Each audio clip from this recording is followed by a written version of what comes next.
सभी लोग जिनके पास ट्रेटाइज 1 है, मेरे ख्याल से सभी के पास ट्रेटाइज 1 अवेलेबल है। ऐसा कोई है क्या जिसके पास नहीं है ट्रेटाइज पार्ट 1? जिसके पास नहीं है वो चैट बॉक्स में लिख सकता है, अ, जिसके पास नहीं है। और आज आप लोग अपनी डायरी पेन सब निकाल लीजिए। हम लोग शुरू करेंगे एक थोड़ा सा, अ, हम लोग बेसिक्स जो है आज रिवीजन करेंगे, समझेंगे, क्योंकि कुछ लोग ऐसे हैं जिनको ज्यादा नहीं पता है, जिन्होंने सेमेस्टर 1 नहीं किया है, उनके लिए एक बेसिक रिवीजन हो जाएगा। ठीक है, तो सबसे पहले अपनी कॉपी निकालिए, उसमें हमें 5 गोले बनाने हैं। कैसे बनाने हैं ये मैं अभी बताती हूँ। एक मिनट, मैं थोड़ा सा पीडीएफ खोल लूं।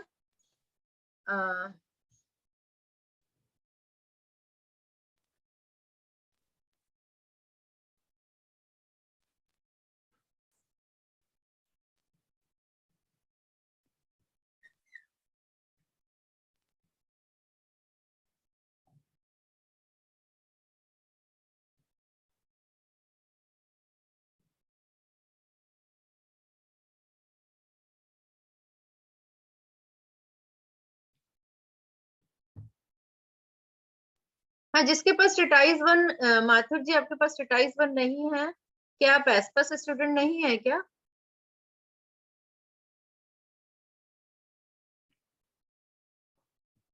तो आपको ट्रेटाइज 1 लेनी पड़ेगी। सर, आपको ट्रेटाइज 1 लेनी पड़ेगी क्योंकि पूरी बुक का पीडीएफ नहीं दिया जा सकता। और ये जरूरी है, ये बुक बहुत जरूरी बुक है।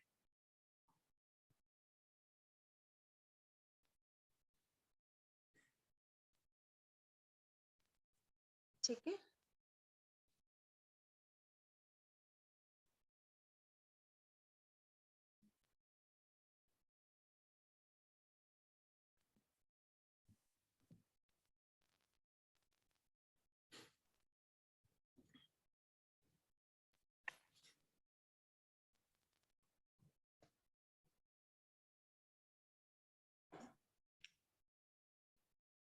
ये 5 गोले सबको बनाने हैं। देखिए, आपने अपने स्क्रीन पर ऐसे अपने कॉपी में सबने ऐसे 5 गोले बनाने हैं। ठीक है, मैं आपको, अच्छा इसके बजाय मैं खुद बनाती हूँ, वैसे बनाना है आपको। चलिए हम लोग यहाँ पर ड्रॉ करेंगे। सबने बना लिया तो बता दीजिएगा।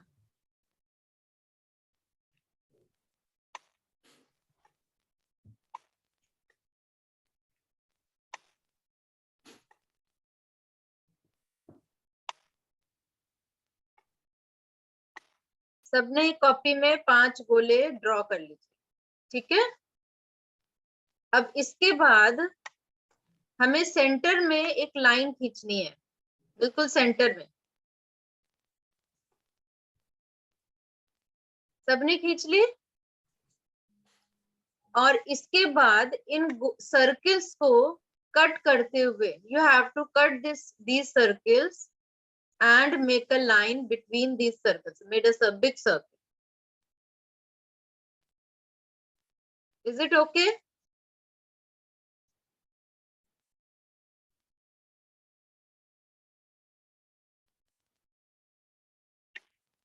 आई होप सबका मेरी आवाज आ रही होगी। आई होप चैट बॉक्स में लिख दीजिएगा अगर वॉइस नहीं आ रही है या आवाज क्लियर नहीं है, तो please write in the chat box. अब देखिए, ये फर्स्ट सर्किल है, ये है wind energy, wood, sorry, 5 elements, 5 तत्वों से शरीर बना है। तो first element is wood, second element is fire, I hope screen sharing clear है सबको। Third element is earth. मैं आप लोग को ये शॉर्ट में एक बार 5 एलिमेंट थ्योरी कैसे, how to learn, because it is very difficult to learn 5 element theory, right? and the fourth element is metal.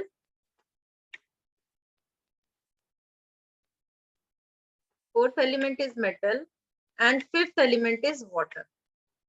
Clear?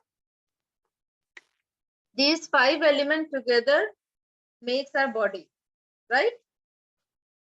Now, every element have their own energy. So, a wood element, the name of energy of wood element is wind. It produces wind energy. The energy related to wood element is wind. Fire element have 2 energies. The one is heat and the other one is hotness. Hotness energy. Clear? The earth element related energy is humidity. Metal element related energy is dryness. And water element related energy is coldness. This is so basic, very basic. Clear?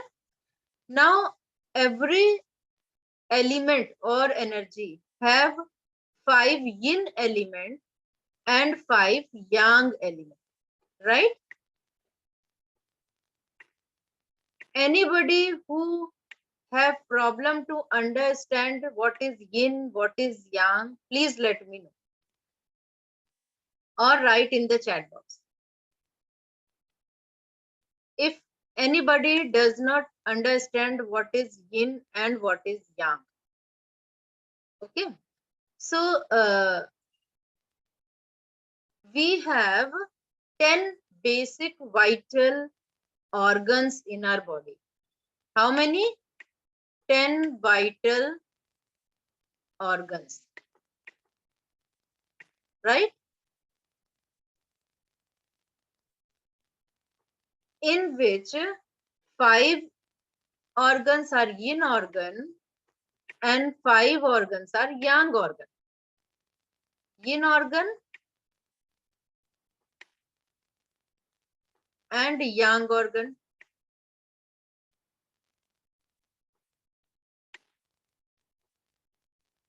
What are yin organ and what are yang organ?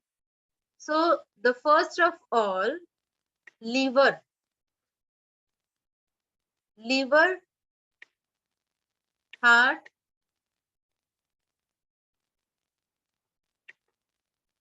pericardium,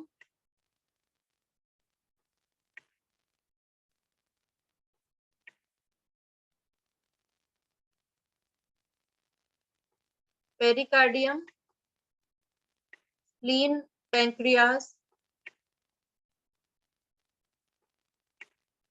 Pancreas ka I will write in the short PN, means pancreas. Lungs, kidney. I know many people are here who knows these basics, but some are here who does not understand. So I have to tell them. Okay. The yang organs are gallbladder. So in the short, I will write down bladder ka BL. Right? Next yang organ is small intestine. So small intestine. I am writing in the short form. Intestine. Small intestine. Triple warmer. Triple means 3. Teen. Triple warmer.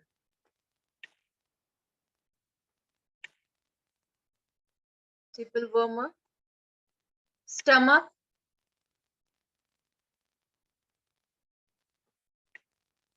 Stomach.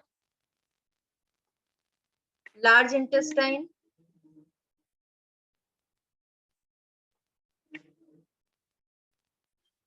Large intestine. Urinary bladder. So UB. Short mein, we always use short name of all these organs. How?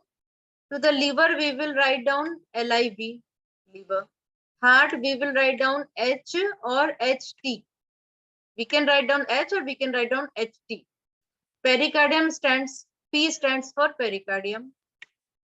SP stands for spleen and PN stands for pancreas. LU stands for lungs and K stands for kidney. Similarly, yang organ, GB, gallbladder stands for gallbladder. GB stands for gallbladder. SI stands for small intestine. TW stands for triple wormer. ST stands for stomach. LI stands for large intestine. And UB stands for urinary bladder. So these are the abbreviations of all the organs.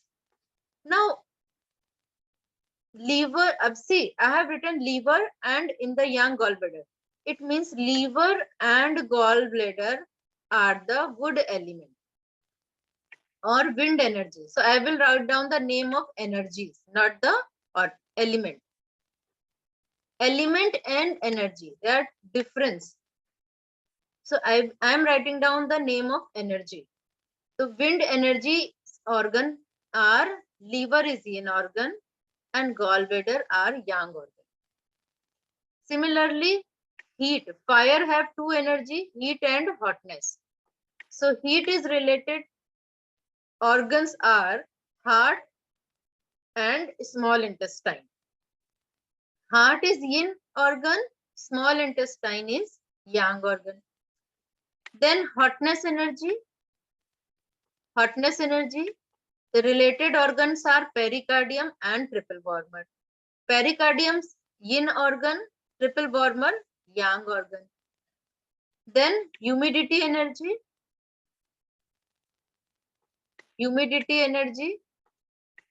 related organs are spleen, pancreas, yin organ, stomach is yang organ. Then dryness energy, dryness related organs are lungs and large intestine. So lungs yin, large intestine yang. And coldness, kidney and UB. So kidney yin organ and UB is yang organ. And we can tell them pair organ. Pair, liver, gallbladder pair, heart, SI pair. So these are pair organ. So there are two important things. The first thing, everybody please open up your videos so that I can see you who are attentive. Please open your videos, everyone.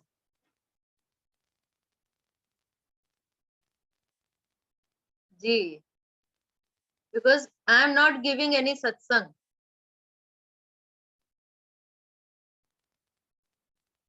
So nothing is visible. I can see you. अच्छा, sharing तो हो रही थी ना? Okay. Mathur sir से sharing तो हो रही थी, बाकी लोगों को तो विजिबल थी शेयरिंग. ठीक है, देखिए दो चीजें हमें याद रखनी है. एक तो serial is very important. Means wind के बाद हीट के बाद हॉटनेस के बाद ह्यूमिडिटी के बाद ड्राइनेस के बाद coldness. So this serial is very very important because this is a creative cycle. जैसे आपके दादा दादी, ग्रैंड पेरेंट्स, उसके बाद आपके पेरेंट्स, उसके बाद आप, उसके बाद आपके बच्चे. तो ये सीरीज है ना. अगर आप बोलेंगे पहले ग्रैंड पेरेंट्स, फिर आपके आपके आपके चिल्ड्रन, फिर आप, तो क्या होगा?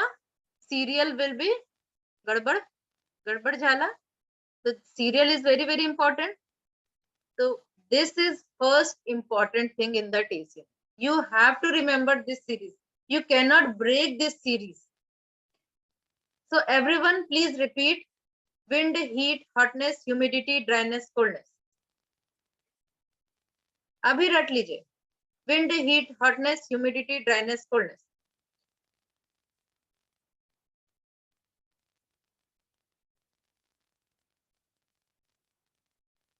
wood, fire, earth, metal, water. These are the name of element, and related energies are, what are the related energy? Wind,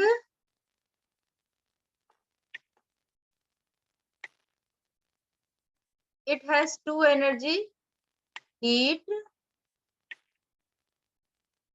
hotness, humidity, dryness, coldness. Okay. Then we have organs. Liver, yin organ, and gallbladder, yang. So what we will say, liver ko yin wind and gallbladder is yang wind. Yin wind, yang wind. Similarly, in the fire, yin heat is heart, and yang heat is small intestine. Yin hotness is pericardium, and yang hotness is triple warmer. Clear?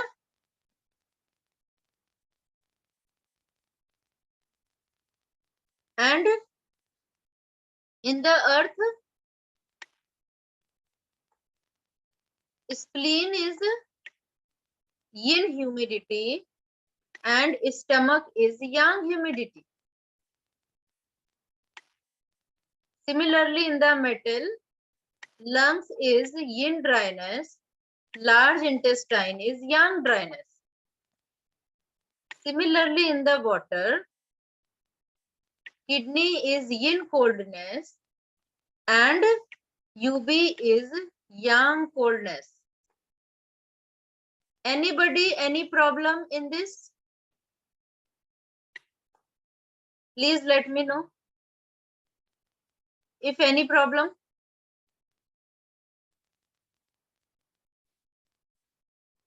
I got you. इतना understood है सबको?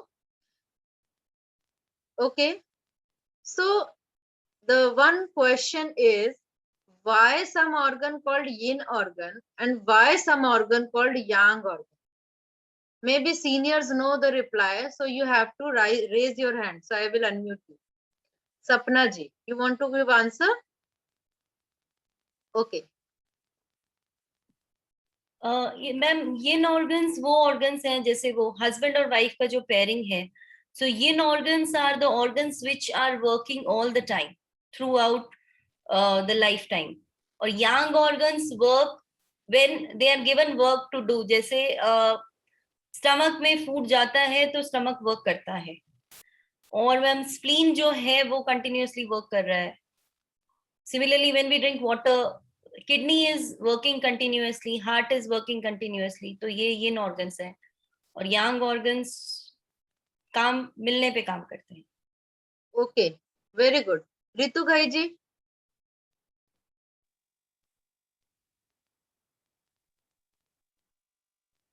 रितु भाई जी, आपका can't see your video. Yes, Ajit ji, we always start from the wood.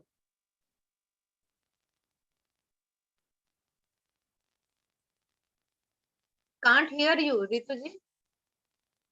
ये volume बढ़ाइए, volume raise करिए अपनी device की.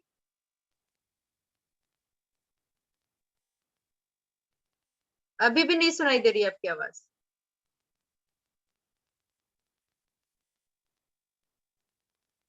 सो ये पता चल गया कि क्यों यिन कहा जाता है, क्यों यांग कहा जाता है ना?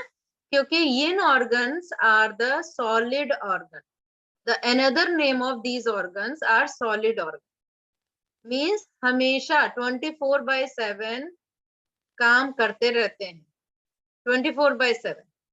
और yang organs are called hollow organs because those have hollow cavities.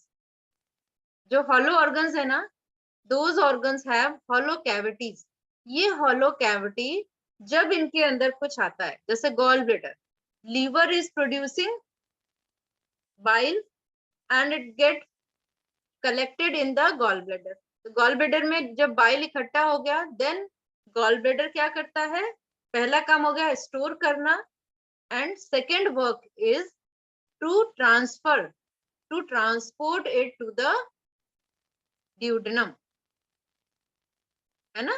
Duodenum क्या है, स्मॉल इंटेस्टाइन का पहला पार्ट है।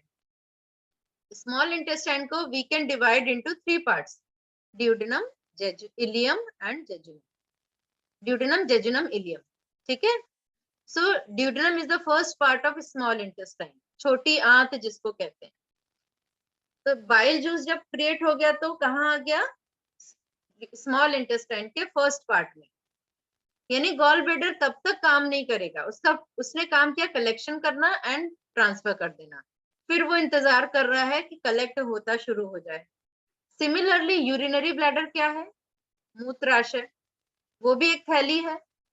किडनी फॉर्मेशन कर रही है, यूरिन बना रही है, भेज रही है ब्लैडर में। ब्लैडर कलेक्ट कर रहा है, और जब फिल हो गया तो उसने एक्सक्रीट कर दिया। तो these are hollow organ, pouch like sac. Stomach is also, खाना खाया, उसने कलेक्ट किया, फिर उसने डाइजेशन किया और आगे भेज दिया इंटेस्टाइन में। उसके बाद हमें इसको छोड़ना पड़ेगा, थोड़ी देर उसको रेस्ट की जरूरत है। देखिए yang organs are very very hard working, लेकिन उतना ही उनको रेस्ट की रिक्वायरमेंट है। तो स्टमक में आपने खाना ठूस ठूस के भर लिया, उसको खाली करने के बाद उसको आराम तो करने दीजिए। इसीलिए खाना खाने के बाद 4 घंटे के तक कुछ नहीं खाना चाहिए एक्सेप्ट वाटर, ठीक है। तो उसको रेस्ट करने दीजिए। Similarly small intestine and large intestine, these are also yang organ. यानी स्टमक ने जब स्मॉल इंटेस्टाइन को दे दिया, अब देखिए स्मॉल इंटेस्टाइन का प्रोसेस सबसे लंबा चलता है, सबसे ज्यादा काम स्मॉल इंटेस्टाइन, क्योंकि इसके 3 पार्ट होते हैं। इलियम का काम अलग है, जेजुनम का काम अलग है, और ड्यूडेनम का काम अलग है। सबसे पहले ड्यूडेनम में आया, सबसे ज्यादा जो काम होता है वो ड्यूडेनम में होता है, डाइजेशन, ठीक है, ब्रेकडाउन ऑफ द फूड। तो ड्यूडेनम ने, इसको मैं एक पिक्चर से आपको बता देती हूँ, क्योंकि दीज आर बेसिक्स, तो आपको पता होना चाहिए दीज बेसिक्स।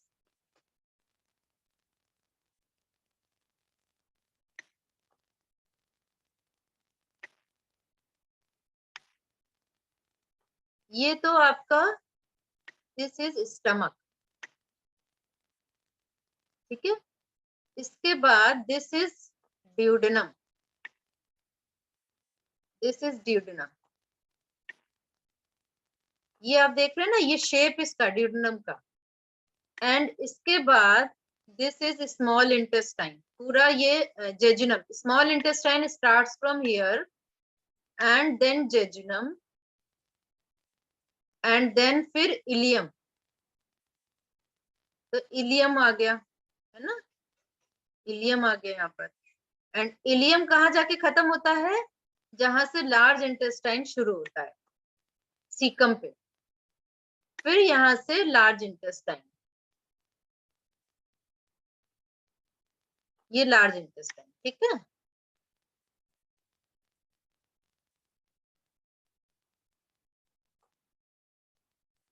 तो यहां से कनेक्ट हुआ और ये हो गई अपेंडिक्स। अब देखिए ये वाला जो पार्ट है,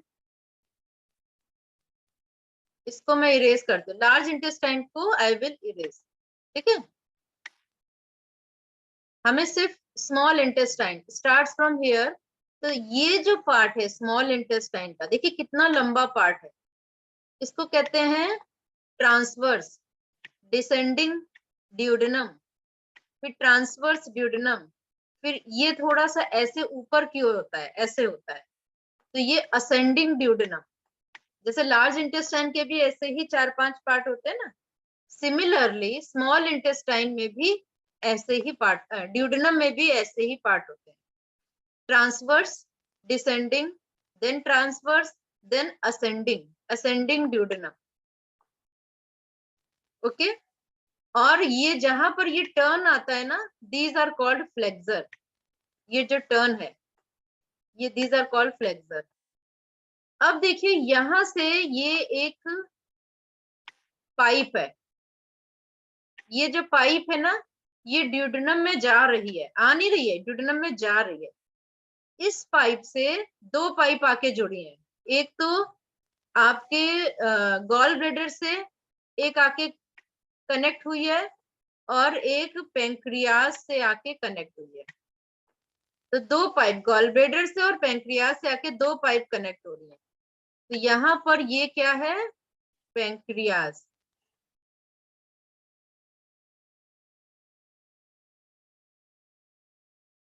ये पेंक्रियास की बॉडी है, and this is tail, tail of pancreas and body of pancreas. ठीक है, और ये जो पाइप है ये पूरी सेंटर में पेंक्रियास के जा रही है, सेंटर से जा रही है ये पाइप। और यहाँ पर पेंक्रियाटिक सेल्स हैं। मैं शॉर्ट में आपको थोड़ा थोड़ा फंक्शन बता दे रही हूँ। ये पेंक्रियाटिक सेल्स हैं जो जो भी जूसेस या हार्मोन बना रहे हैं वो इस डक्ट में भेज रहे हैं, और ये डक्ट आके कहाँ खुल रही है, आपके ड्यूडेनम में। यानी पैंक्रियाटिक जूसेस, आपके ग्लूकागॉन, आपकी इंसुलिन, ये सब इस डक्ट के थ्रू आ रही है, राइट। इसमें से जूसेस आपके ड्यूडेनम में आ जाते हैं, और यहीं पर आके बाइल डक्ट, बाइल जूस आ रहा है, तो दोनों मिलके इसमें आ रहे हैं। तो अगर मान लीजिए पैंक्रियाटिक जूस कम है और बाइल जूस ज्यादा है, तो यहाँ पर एक घाव सा बनने लगता है। क्यों? Because bile juice are very very acidic in the nature, very very acidic, and pancreatic juice are alkaline in the nature, ठंडा होते हैं। तो ठंडा is yin, and hot, hot nature, acidic is yang. तो जो लोग भी यिन यांग नहीं जानते, वो एक यिन यांग का कॉलम बना लें, और बीच बीच में जब मैं बताऊं तो लिखते जाइए उसको। जिनको पता है कोई बात नहीं, ट्रिटाइज 1 में भी दिया हुआ है। तो acidic is yang, alkaline is yin, pancreatic juice is yin, bile juice is yang. दोनों मिलके न्यूट्रल हो जाते हैं। अगर दोनों सम अवस्था में है, बैलेंस अवस्था में है, तो ड्यूडेनम में कोई प्रॉब्लम नहीं आएगी। बट अगर पैंक्रियाटिक जूस कम है, बाइल जूस ज्यादा है, तो क्या होगा, यहाँ पर पैचेस, पेपिलास बन जाएंगे इस जगह ड्यूडेनम में, अल्सर्स बन जाएंगे। Then they will create gastric, जिसको कहते हैं एट्रोपिक गैस्ट्राइटिस। ये सबसे गंभीर वाला गैस्ट्राइटिस है, जिसको पता ही नहीं चलता है। तो this is the starting of the disease. ठीक है, फिर ये जेजुनम है। जेजुनम का काम क्या है, जेजुनम का काम क्या है, इसमें छोटे छोटे विलाइज होते हैं, जो आपके यहाँ से डाइजेस्टेड फूड, पहले स्टमक में डाइजेशन हुआ, ब्रेक डाउन हुआ, then it will send to duodenum. Duodenum में दोनों तरह के जूसेस आए, और इनमें न्यूट्रिशन को अलग किया गया, separation, break down of the food, उससे न्यूट्रिशन को सेपरेट किया गया। एंड यहाँ पर जेजुनम में प्योरिटी और इम्प्योरिटी को सेपरेट किया गया। यानी प्योरिटी जो न्यूट्रिशन है, that will sucked by the विलाइज। ये छोटे छोटे हेयर लाइक स्ट्रक्चर हैं, कहाँ पर, स्मॉल इंटेस्टाइन में। those are sucked by these structure villi and sent to the blood vessel। ठीक है, और जो impurities हैं, that will send to ileum, ileum में भेज दिया गया, last part of the small intestine. Ileum ने क्या किया, इलियम ने कुछ पार्ट इसका वापस एब्जॉर्ब कर लिया, और बाकी का लार्ज इंटेस्टाइन को ट्रांसफर कर दिया। तो ये जो पार्ट है लार्ज इंटेस्टाइन का, दैट इज कॉल्ड सीकम। ठीक है, सीकम में ट्रांसफर कर दिया। तो यहाँ जहां से इलियम जुड़ा हुआ है वहां पर सीकम होता है। तो यहाँ से कई बार इन्फेक्शन एंटर कर जाता है। स्मॉल इंटेस्टाइन से इम्प्योरिटीज में अगर बैक्टीरियाज हैं, that will enter into the large intestine. और लार्ज इंटेस्टाइन में देखिए गुड बैक्टीरियाज भी होते एंटर करते हैं और यहाँ पर बनते हैं। तो यहाँ पर एक छोटा सा ऑर्गन है that is called appendix. Appendix का रोल क्या है? whatever infection is entering from the small intestine to large intestine, they have to kill them. ये अपेंडिक्स का रोल है। और फिर बड़ी आंत में भेज दिया जाता है। अब बड़ी आंत क्या है? Around the small intestine, it is covering to small intestine, है ना, इसके चारों तरफ इसको कवर कर रहा है और जाके एनस में खुल रहा है, यानी वाटरी शेप में है। तो यहां से पूरा water 90% water get absorbed by the large intestine. 90% water absorb हो जाता है।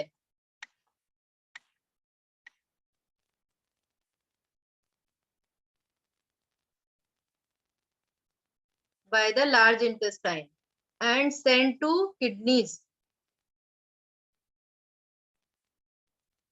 and 10% get solid. वाटर निकल गया तो सॉलिड बच गया ना, लेकिन फिर भी 10% वाटर है जिससे आपका फीसेस आराम से बाहर निकल जाए। अगर ये 90% की जगह 95% वाटर एब्जॉर्ब हो गया तो आपका स्टूल हार्ड हो जाएगा, और 98% हो गया तो स्टूल आगे ही नहीं आएगा, बढ़ेगा ही नहीं। तो यहीं पर कलेक्शन होने लगेगा लार्ज इंटेस्टाइन। और अगर 90% की जगह 80% वाटर एब्जॉर्ब हुआ तो कैसा हो जाएगा? स्टूल लूज हो जाएगा, वाटर एलिमेंट ज्यादा होगा, तो आपके बॉडी में आपको लूज आएंगे मोशन। तो हमें जब भी लूज मोशन होते हैं, अगर रेगुलर है, देखिए लूज मोशन अलग अलग वजह हो सकती है, बट अगर आपके रेगुलर होते रहते हैं तो फिर लार्ज इंटेस्टाइन का वाटर को एब्जॉर्ब करना ये उसका फंक्शन है, और बैक्टीरिया को किल करना। गुड बैक्टीरिया वहां पर होते हैं जो विटामिन के बनाते हैं और विटामिन B12 बनाते हैं in the large intestine. They create vitamin B and vitamin K. Vitamin B12 आपको पता है अगर नहीं बनेगा तो क्या होगा? अगर विटामिन B12 कम हुआ, बता रही हूँ सर, अगर विटामिन B12 नहीं बना लार्ज इंटेस्टाइन में तो क्या होगा?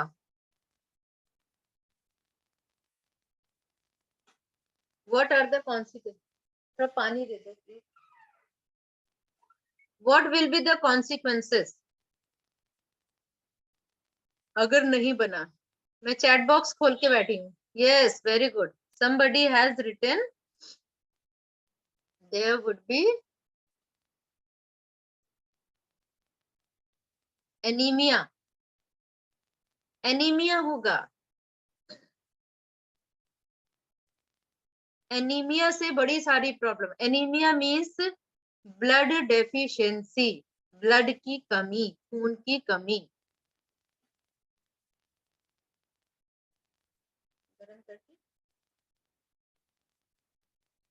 तो विटामिन B12 की कमी से आपको ब्लड की डेफिशिएंसी हो जाएगी, एनीमिया हो जाएगा, लो हीमोग्लोबिन हो जाएगा। ठीक है, विटामिन B12 ही आपके ब्लड लेवल को कंट्रोल रखता है, रेड ब्लड सेल के साथ प्रोसेस करके हेम को जोड़ता है उससे। आपके जो आरबीसी है ना, वो तो रॉ मटेरियल की तरह आते हैं, बोन मैरो में बनते हैं, सिर्फ उससे ही ब्लड थोड़ी ना बनता है। बहुत सारी चीजें जब आपके स्प्लीन में आती हैं तब जरूरत पड़ती है, तो विटामिन B12 की रिक्वायरमेंट पड़ती है, अदरवाइज एनीमिया हो जाएगा। तो ये विटामिन B12 फॉर्म होता है लार्ज इंटेस्टाइन में। It is very very important. तो आपको अगर B12 की कमी है, इसका क्या मतलब है? आजकल देखिए, it is very very common, 80% लोगों को B12 की डेफिशिएंसी है। Why? The first thing is water. जो वाटर की क्वालिटी है वो चेंज हो चुकी है।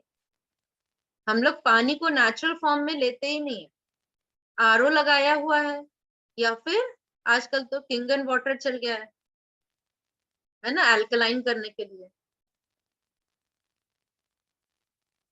तीसरा क्या कॉज है? Fibre deficiency food. हम लोग गेहूं खाते हैं और फाइबर निकाल के, चोकर जिसमें नहीं होता है ना, आजकल गेहूं में चोकर बिना, या फिर महीन गेहूं आप पिसवा रहे हैं, गेहूं गेहूं भी आजकल कौन घर में साफ करता है ना? तो जहां पर भी आप पिसवा रहे हैं वो चोकर तो पहले ही ले लेते हैं, और अब तो चोकर बिकने लगा है अलग से। ठीक है ना? और दूसरे पॉलिश्ड है, हर चीज पॉलिश्ड मिल रही है। जो घर में करते हैं वो they are very very good, है ना, बट इतना टाइम बहुत रेयर है, अब लोग बहुत कम करते हैं ऐसा। तो लार्ज इंटेस्टाइन पे तो बोझ ही डाल रहे हैं, प्रेशर प्रेशर प्रेशर। फिर देखिए, फूड में अगर फूड की कथा कहने लग जाऊंगी तो पूरा टाइम निकल जाएगा, क्योंकि फूड एक बहुत बड़ा कारण है लार्ज इंटेस्टाइन को एक्सप्लॉइड करने का, है ना। विटामिन B12 कमी क्यों है भाई? लार्ज इंटेस्टाइन इतनी लंबी है, इतना अच्छा उसमें फॉर्मेशन है। दही चावल खाइए। आप देखिए, साउथ में अभी भी लोग फर्मेंटेशन करके फूड लेते हैं, फर्मेंटेड फूड। तो सपना जी, विटामिन B12 के लिए फर्मेंटेशन, फर्मेंटेटेड, जैसे चावल का पानी है, दही और चावल मिला के आप 5 घंटे रख दीजिए, तो दैट विल बी फर्मेंटेटेड। दही, दही क्या है? ये एक बहुत अच्छा फूड है फॉर द लार्ज इंटेस्टाइन। और छोटे बच्चों को आप डी वॉर्मिंग देना बंद करिए। छोटे बच्चों को डी वॉर्मिंग मेडिसिन देने से गुड बैक्टीरिया भी निकल जाते हैं। उसको थोड़ी ना पता है कि ये आपकी अच्छे बैक्टीरिया है निकालना है या बैड बैक्टीरिया, वो तो सबको निकाल देगा। तो good bacteria also will be excreted from the stool, है ना। तो ये क्या करेगा? Vitamin B12। अभी क्या है, डॉक्टर बोलते हैं हर 6 महीने में बच्चों को कहेंगे हर एवरी 6 मंथ डीवॉर्मिंग दे दो, बड़े इजिली कह देते हैं। और मदर्स आर, क्योंकि they are also a new mother ना, पहली बार मदर बनी है, उनको भी नहीं पता होता, उसमें उनकी गलती नहीं है। डॉक्टर्स आर एडवाइजिंग कि आप दे दो हर 6 महीने में, समटाइम दे एडवाइज 3 मंथ्स में दे दो। और पेरेंट जो है बड़ी गर्व से बताते हैं प्राउडली, हमने तो 6 6 महीने में अपने बच्चों को डिवॉर्मिंग दिया है, वेरी प्राउडली, मैंने देखा है। तो वो क्या करेगा? गुड बैक्टीरिया भी निकाल देगा। अब आप कहेंगे जी मैम वार्म हो जाए तो करें क्या? बच्चे को पेट में दर्द हो जाता है तो करें क्या? तो बच्चे को पेट में दर्द हो जाता है तो उसको आप ब्लैक कलर लगाइए, इतना सारा एक्यूप्रेशर सीखेंगे वो करिए, है ना। और होम्योपैथिक में भी इसकी अच्छी दवाई है वार्मिंग, वार्म्स के लिए, सीना 200 पोटेंसी की, सीना, that is very very good. तो डी वार्मिंग एलोपैथिक मेडिसिन बंद कर दीजिए बच्चों को। दूसरा चीज, कॉज को खत्म करिए। वॉर्म्स हो क्यों रहे हैं? हाइजीन मेंटेन करना है, गंदे हाथ से नहीं खाना है। बच्चों को हमें सिखाना पड़ता है ना, कि कैसे खाना है, हाइजीन कैसे मेंटेन करनी है, फूड को धो के खाना है, और कुछ मेकिंग प्रोसेस में भी हमें हाइजीन मेंटेन करनी चाहिए। और सबसे बड़ी बात यह है कि जो आपके पैक्ड फूड है, पैक्ड फूड को अवॉइड करना चाहिए। उससे भी, उसमें कुछ नहीं है, they are dead food.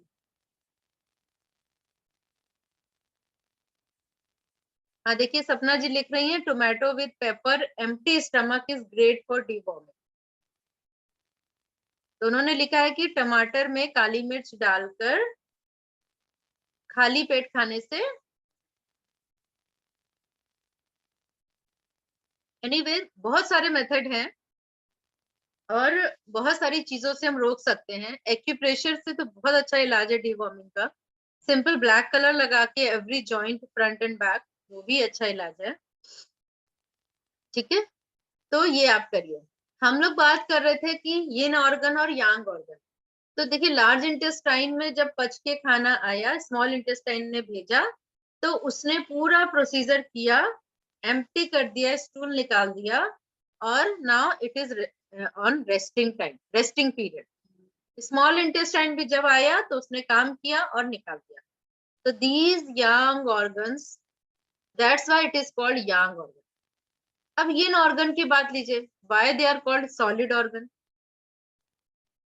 Liver 24 hour काम करता है। कभी सुना है आपने रुका हो लीवर? हाँ, रात में सबसे ज्यादा काम करता है। मेटाबॉलिज्म रात में सबसे ज्यादा होता है। रात में जब आप सोते हैं ना, दैट इज वातज टाइम, जब वात बहुत ज्यादा अंदर होती है, अग्नि बहुत ज्यादा होती है। लीवर गॉलब्लेडर, लीवर तब सबसे ज्यादा काम करता है। तो इसलिए कृपया टाइम से सोएं, 10 बजे सोएं, है ना। और हार्ट देखिए, हार्ट 24/7, जब पैदा हुए जब से और जब मरेंगे तब तक। अगर रुक गया तो क्या होगा? परम पिता परमात्मा के पास पहुंच जाएंगे, है ना। तो 24/7, तो दिस इज सॉलिड ऑर्गन। और लंग्स के बारे में क्या ख्याल है? जैसे ही पैदा हुए बच्चा नहीं रोया तो परेशान, है ना, क्योंकि लंग्स भी पैदा होते ही लंग्स खुल जाते हैं और ब्रीदिंग प्रोसेस चालू हो जाता है। तो हार्ट तो फिर भी कुछ सेकंड्स काम कर जाएगा, कुछ मिनट। लेकिन लंग्स अगर बंद हो गया, अगर विंड पाइप चोक हो गई, लंग्स तक एयर नहीं पहुंची, तो कोलैप्स इमीडिएटली। ऑक्सीजन नहीं मिला तो डेड। तो लंग्स तो हार्ट के भी पहले बंद, वो आपको मार देगा। तो लंग्स 24/7, और जब तक जी रहे हैं तब तक काम करता है। और स्प्लीन का क्या ख्याल है? स्प्लीन के बारे में, स्प्लीन के बारे में सबसे कम नॉलेज होती है, क्योंकि वो डायरेक्ट नहीं हमें पता चलता। बट स्प्लीन देखिए, spleen is the graveyard. Spleen में जितने ब्लड सेल हैं, वो वहीं आकर डेड होते हैं। रेड ब्लड सेल की एज होती है 120 दिन, 120 डेज। 120 डेज के बाद आरबीसीज कहाँ पर आके ब्रेक डाउन होते हैं? कुछ ब्लड वेसल में ब्रेक डाउन हो जाते हैं, लीवर में आके ब्रेक डाउन हो जाते हैं, जो अल्टीमेटली जाते हैं स्प्लीन में। सफाई कहाँ पर होती है? कहीं भी रोड में मर गया, या कहीं भी किसी भी घर में किसी की मृत्यु हुई, तो आप क्रिमिनेशन कहाँ करते हैं उसका? जहां पर ग्राउंड है, क्रिमिनेशन ग्राउंड होता है ना, वहां पर ले जाके करते हैं, है ना। ऐसे रोड में तो नहीं कर देते ना। तो सिमिलरली स्प्लीन वो ग्रेवयार्ड है। और कोई नई चीज, नया ब्लड सेल बनता है। ब्लड सेल कितने तरह के होते हैं? 3 तरह के। रेड ब्लड सेल्स यानी इरिथ्रोसाइट, व्हाइट ब्लड सेल्स यानी ल्यूकोसाइट, और प्लेटलेट्स यानी थ्रोम्बोसाइट्स। लिख दूं उसको? Should I write down? RBC, WBC, platelets. RBC मतलब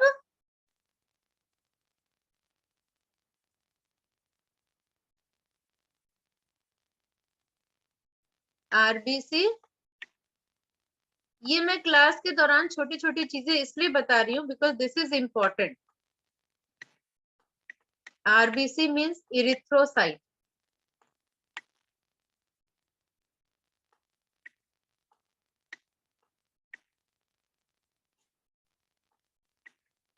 ये ERBTHRO, इरिथ्रोसाइट। डब्ल्यूबीसी यानी ल्यूकोसाइट।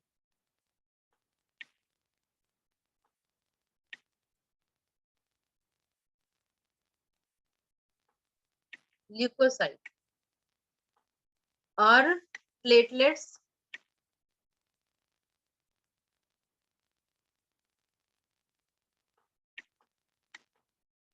यानी thrombocytes.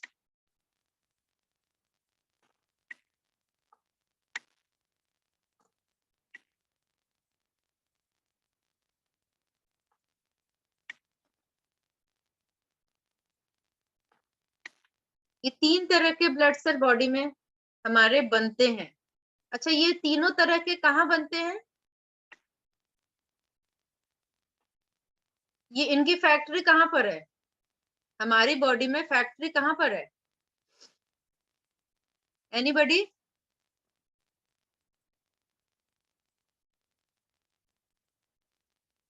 The factory is bone के अंदर।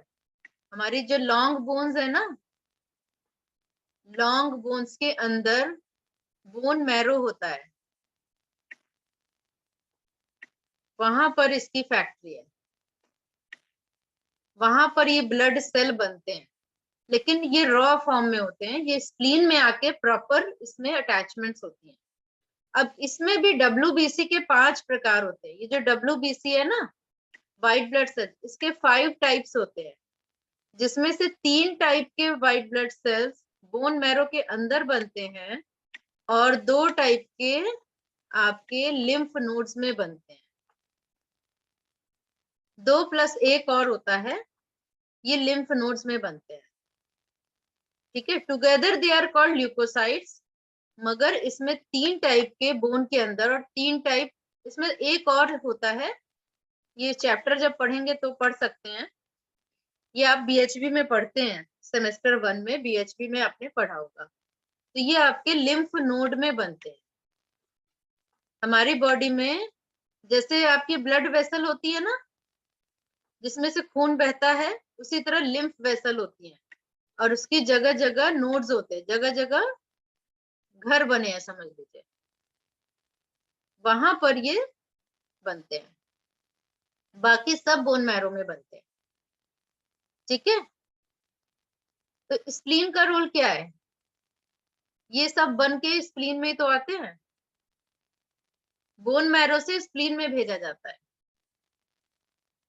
और स्प्लीन में इनका फॉर्मेशन होता है।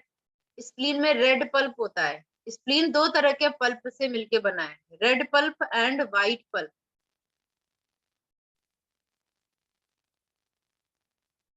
आपको मैं दिखा सकती हूँ, क्योंकि मैं कोशिश करती हूँ दिखाने की आपको।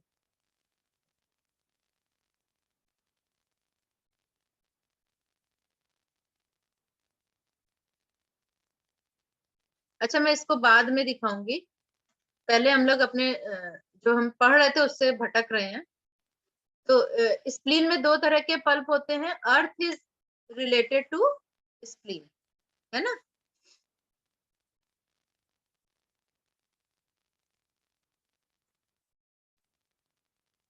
तो अर्थ में स्प्लीन होता है और यिन ऑर्गन है, और स्टमक इज यांग ऑर्गन, जो हमने बात कर ली। तो स्प्लीन क्यों इंपॉर्टेंट है? क्योंकि पूरे ब्लड का कंट्रोलर भी ये है। स्प्लीन पता है किस किस चीज का कंट्रोलर है? ब्लड का कंट्रोलर है, लिम्फ का कंट्रोलर है, यानी जितने भी लिम्फ ग्लैंड्स हैं उनका कंट्रोलर भी लिम्फ स्प्लीन है। तो पूरी बॉडी के ब्लड का कंट्रोलर, लिम्फ का कंट्रोलर, मसल का कंट्रोलर, और आपके ब्रेन में जो विचार चल रहे होते हैं ना, ये थॉट्स, विचार, ये भी स्प्लीन कंट्रोल करता है।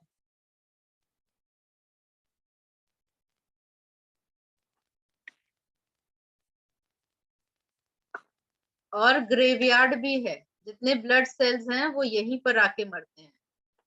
तो अब ये इंपॉर्टेंट हुआ कि नहीं हुआ spleen? How much this is important?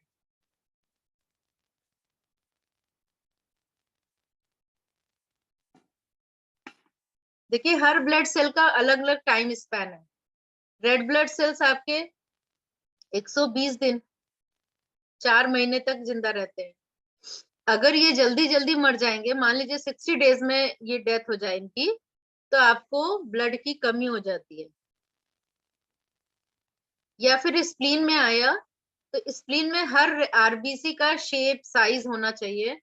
अगर मान लीजिए साइज बड़ा या छोटा हो गया, या शेप इसका गड़बड़ हो गया, या वॉल्यूम ज्यादा हो गया, आरबीसी का जो वेट होना चाहिए, देखिए अगर आरबीसी रेड ब्लड सेल का साइज बड़ा हो गया तो क्या गड़बड़ी हो सकती है? आपके बॉडी में जो खून की नलियां, ब्लड वेसल्स हैं, सबसे बड़ी नली है बीच में, सेंटर ऑफ द बॉडी, जिसको कहते हैं अओर्टा, महाधमनी, वो सेंटर ऑफ द बॉडी में। सेमेस्टर 1 में, ये सेमेस्टर 2 में पढ़ते हैं, है ना, हार्ट की पूरा संरचना सर्कुलेटरी सिस्टम में। फिर इस महाधमनी सेंटर से आपकी अलग अलग ब्लड वेसल निकल रही है ना। जैसे आपकी एक होती है जीटी रोड, और फिर वहां से अलग अलग रोड आके जीटी रोड में मिलती हैं, है ना। हमारे यहाँ होती है मथुरा रोड, दिल्ली से मथुरा की ओर जाती है मथुरा रोड, तो सारी रोड आके वहीं मिलती हैं, ठीक है। तो वहां से निकली भी और वहीं आके मिली, तो ये आपकी वही वाली रोड है बीच में, अओर्टा। यहाँ से कई सारी ब्लड वेसल निकल रही हैं, जिनको कहते हैं आर्टरी, यानी धमनी। जो अओर्टा है वो महाधमनी, और जो आर्टरी है वो धमनी, आर्टरी। तो बहुत सारी आर्टरी निकल रही हैं, and every artery had his name. कैसे? जो ब्रेन में जा रही है, the name of that artery is cerebral artery. जो हार्ट में जा रही है, the name of that artery is coronary artery. जो लंग्स में जा रही है, the name of that artery is bronchial artery. जो किडनी में जा रही है, the name of artery is renal artery. और अलग अलग कोलियक आर्टरी स्टमक, आपके एब्डोमिनल ऑर्गन में गई। तो ये काम क्या करती हैं? आपकी जो निकली अलग अलग ऑर्गन में जाके कर क्या रही हैं?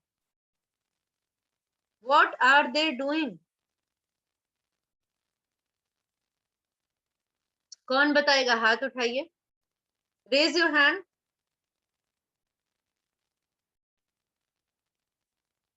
सपना जी ने हाथ उठाया, एनीबडी एल्स?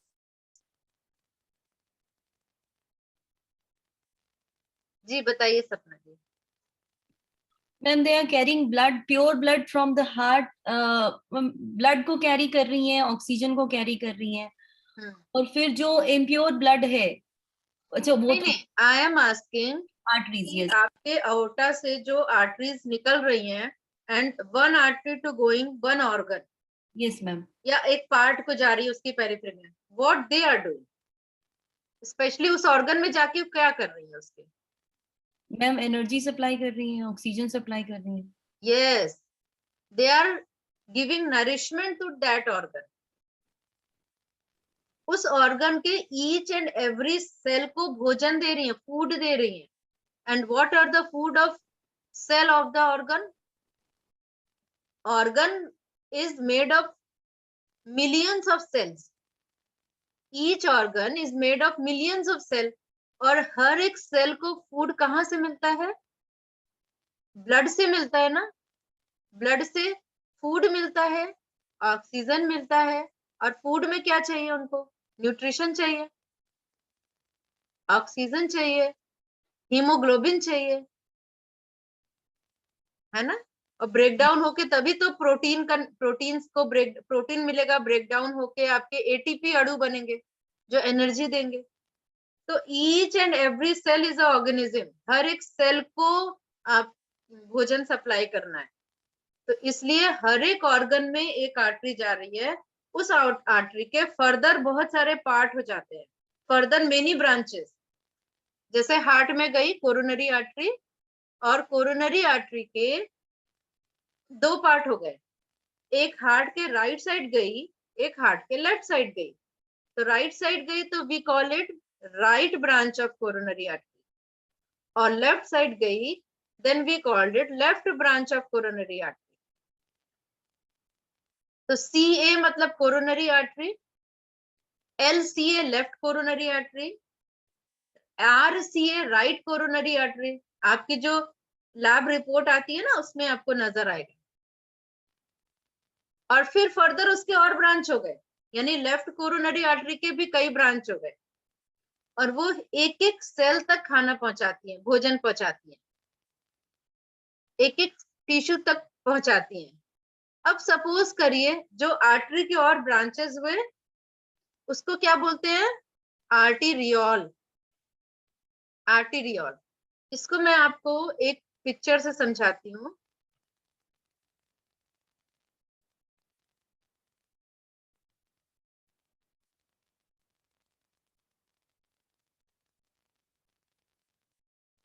एक पिक्चर, ये this is your aorta।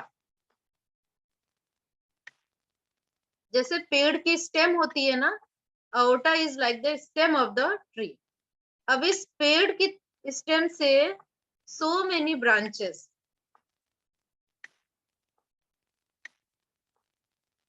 so many branches, this is called artery, है ना। aorta देखिए कितनी मोटी है, इसकी थिकनेस देखिए aorta की, लेकिन आर्टरी की थिकनेस कितनी होगी? उसकी हाफ आर्टरी।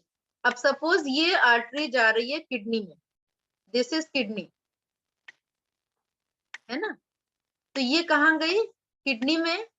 इसकी फर्दर ब्रांच हो गई, इसकी फर्दर बहुत सारी ब्रांच हो गई किडनी में, that is called arteriole. Arteriole, this is called artery. Renal artery, ये जो किडनी में गई इसको कहेंगे रीनल आर्टरी। इसी की एक ब्रांच एड्रिनल में चली जाएगी। एड्रिनल, किडनी के ऊपर एक एंडोक्राइन ग्लैंड होती है, that is called adrenal gland, इसकी एक ब्रांच यहाँ चली जाएगी।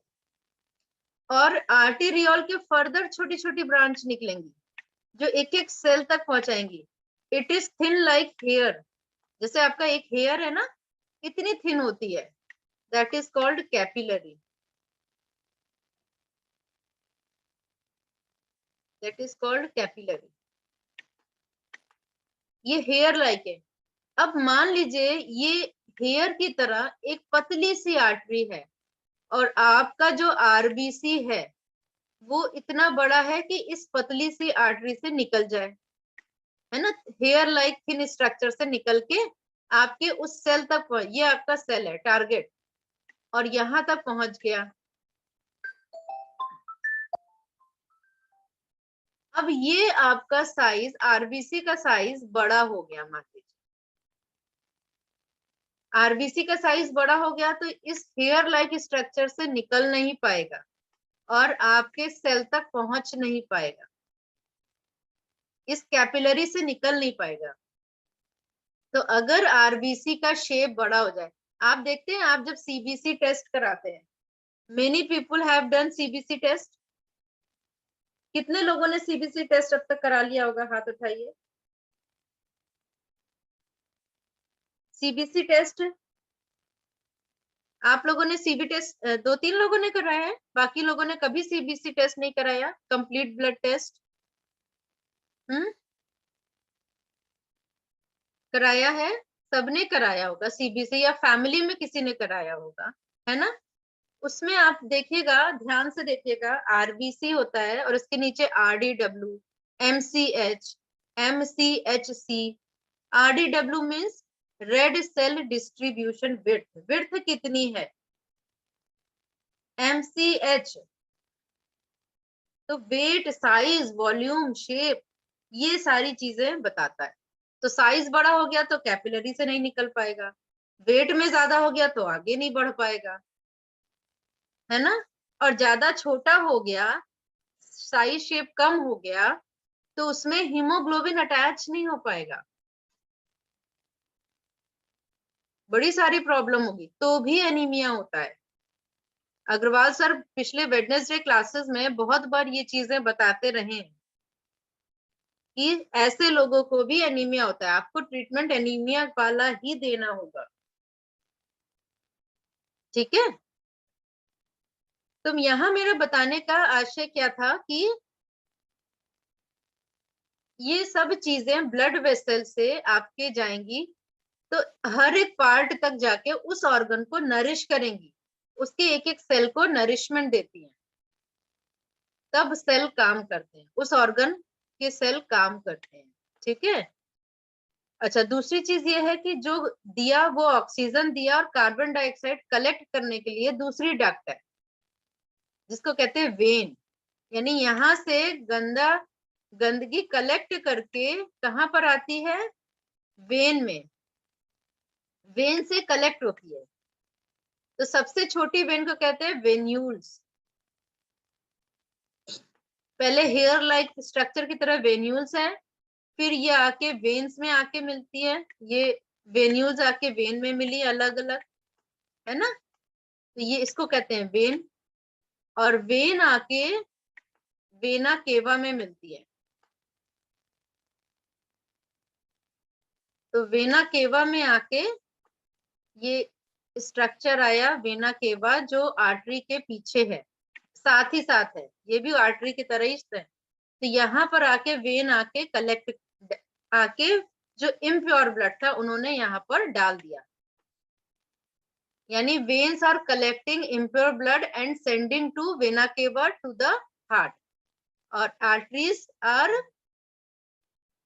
From the heart to the periphery, heart से जा रहा है from the heart to the periphery, and veins are the collecting blood from the periphery to the heart. यानी ये जाके कहाँ जाता है अल्टीमेटली, आर्टरीज, हार्ट में। अब देखिए ये अओर्टा से जो ब्लड हार्ट में गया, इसमें आपने देखा कि अभी आप बता रहे थे कि एक आर्टरी जाती है जिसको कहते हैं कोरोनरी आर्टरी, जो हार्ट में सप्लाई करती है। फिर ये अओर्टा वाला ब्लड क्या करता है, ये ब्लड हार्ट में जाके पंप करता है, पहले जाता है लंग्स में प्योर होने, फिर ये पूरी बॉडी में पंप करता है थ्रू हार्ट। ये एक अलग चैप्टर है कैसे करता है। हमारा यहाँ उद्देश्य ये बताने का था कि कैसे आपके ऑर्गन 24 आवर्स काम करते हैं, है ना, कौन से ऑर्गन इंपॉर्टेंट ऑर्गन है, आप कैसे याद रखेंगे। तो आज के बाद याद रहेगा कि कौन से ऑर्गन सॉलिड ऑर्गन है, कौन से हॉलो ऑर्गन है, why these are yin organ, why these are yang organ, इतना याद रहेगा। चलिए, अब टीसीएम में now every organ have colour, ठीक है। तो वुड का कलर है ग्रीन, फायर में दो एनर्जी है, हीट और हॉटनेस, हीट का कलर है रेड और हॉटनेस का कलर है ऑरेंज।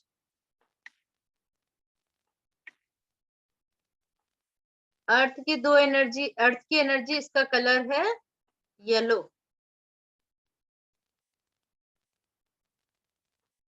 मेटल का कलर है ब्राउन या वाइट, ब्राउन या वाइट। और वाटर का कलर है ब्लैक या ब्लू, ब्लू कौन सा, डार्क ब्लू।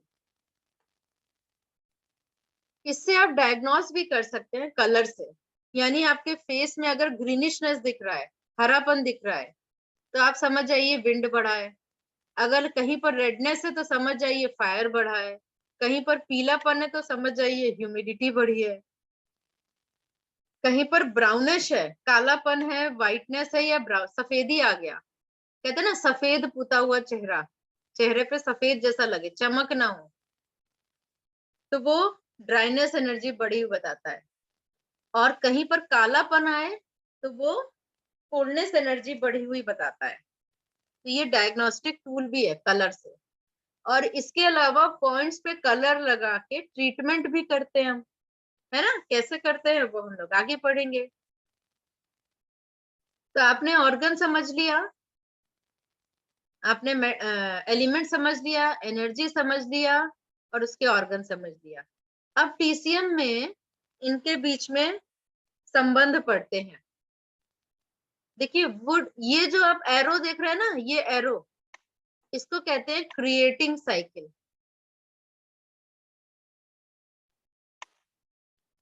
क्रिएटिंग साइकिल यानी वुड क्रिएट फायर, ये क्रिएटिंग साइकिल है। फायर क्रिएट अर्थ। देखिए लकड़ी जलाते हैं तो आग जलती है, वुड क्रिएट फायर, और फायर क्रिएट अर्थ। जब आग बुझ जाती है तो राख बन जाती है। तो राख क्या है? That is earth element. तो फायर क्रिएट अर्थ। और अर्थ को अगर हम माइनिंग करें, खोदते हैं, तो उसके अंदर मेटल निकलता है। तो अर्थ क्रिएट मेटल, अर्थ मेटल को क्रिएट करता है। मेटल क्रिएट वाटर, यानी अगर हम मेटल धातु को गला दें, मेल्ट कर दें, तो ये फ्लूइड बन जाएगा। That is water element. And पानी से ही वुड की उत्पत्ति होती है। लकड़ी कैसे पैदा होती है? जब हम उसको नरिशमेंट पानी के थ्रू मिनरल्स देते हैं और सारी चीजें, तो वुड की उत्पत्ति होती है। तो water creates would. This is creative cycle. 5 तत्वों में ये क्रिएटिव साइकिल है। अब क्रिएटिव साइकिल में, अब देखिए वुड से रिलेटेड ऑर्गन है लीवर गॉल ब्लैडर। तो liver gall bladder creates fire, यानी liver create heart, yin organ create yin organ, yang organ create yang organ. तो लीवर क्रिएट अर्थ, यानी liver creates earth, heart, earth नहीं heart, sorry. और liver का pair organ है gall bladder. तो gall bladder creates small intestine as well as triple warmer. ना यहाँ पर 4 ऑर्गन आएंगे फायर में, हीट और हॉटनेस 2 एनर्जी है। तो यिन ऑर्गन, तो liver create heart and pericardium, gall bladder create small intestine and triple warmer. तो ये क्या हो गया? ये मदर एलिमेंट हो गया, और जो क्रिएट हुआ वो सन एलिमेंट हो गया। ठीक है, तो ये पेरेंट ऑर्गन हो गया वुड, और ये सन ऑर्गन हो गया। यानी water is the wood is the mother of fire, यानी liver and gall bladder is the parent of heart and small intestine and pericardium and triple corner। इसी तरह फायर और अर्थ में भी है। फायर क्रिएट अर्थ, तो ये मदर ऑर्गन हो गया, ये सन ऑर्गन हो गया, यानी ये पेरेंट हो गए, ये बच्चे हो गए। तो ये मदर, ये सन। इसी तरह अर्थ और मेटल में भी है। अर्थ में स्टमक, स्प्लीन, पेंक्रियास। तो स्प्लीन पेंक्रियास यिन ऑर्गन है, तो that is the mother of lungs. और मेटल में यांग ऑर्गन है एलाई, उसका मदर हो गया, ये पेरेंट हो गया स्टमक। तो ये आपका पूरा इसी तरह क्रिएशन साइकिल है। ठीक है, किडनी का पेरेंट हो गए लंग्स और लार्ज इंटेस्टाइन, और यूरिनरी ब्लैडर का भी पेरेंट हो गए लंग्स और लार्ज इंटेस्टाइन। इतना क्लियर है ना सबको? ये क्रिएटिव साइकिल में बहुत सारी चीजें हम लोग पढ़ने वाले हैं। क्रिएटिव साइकिल में भी क्या क्या चीजें होती हैं। मदर पॉइंट और सन पॉइंट होते हैं। क्रिएशन कैसे होता है, इसको हम लोग आगे कल इसको डिटेल में पढ़ेंगे। अभी हम लोग मोटा मोटी चीजें एक समझ लेते हैं, बेसिक समझ लेते हैं। कल इसके हम लोग बहुत डिटेल में पढ़ेंगे। ठीक है। और दूसरा जो एरो है, अच्छा ये आपको समझ में आ गया, एरो से ये क्रिएटिंग साइकिल है। एक बात ध्यान रखिए, हमेशा वुड ही फायर को नरिश करेगा, कभी ये उल्टा एरो नहीं चलता है, ये ध्यान दीजिएगा। ये एनर्जी इसी साइकिल में ही ट्रेवल करेगी, ये बात आप लोग ध्यान दीजिएगा।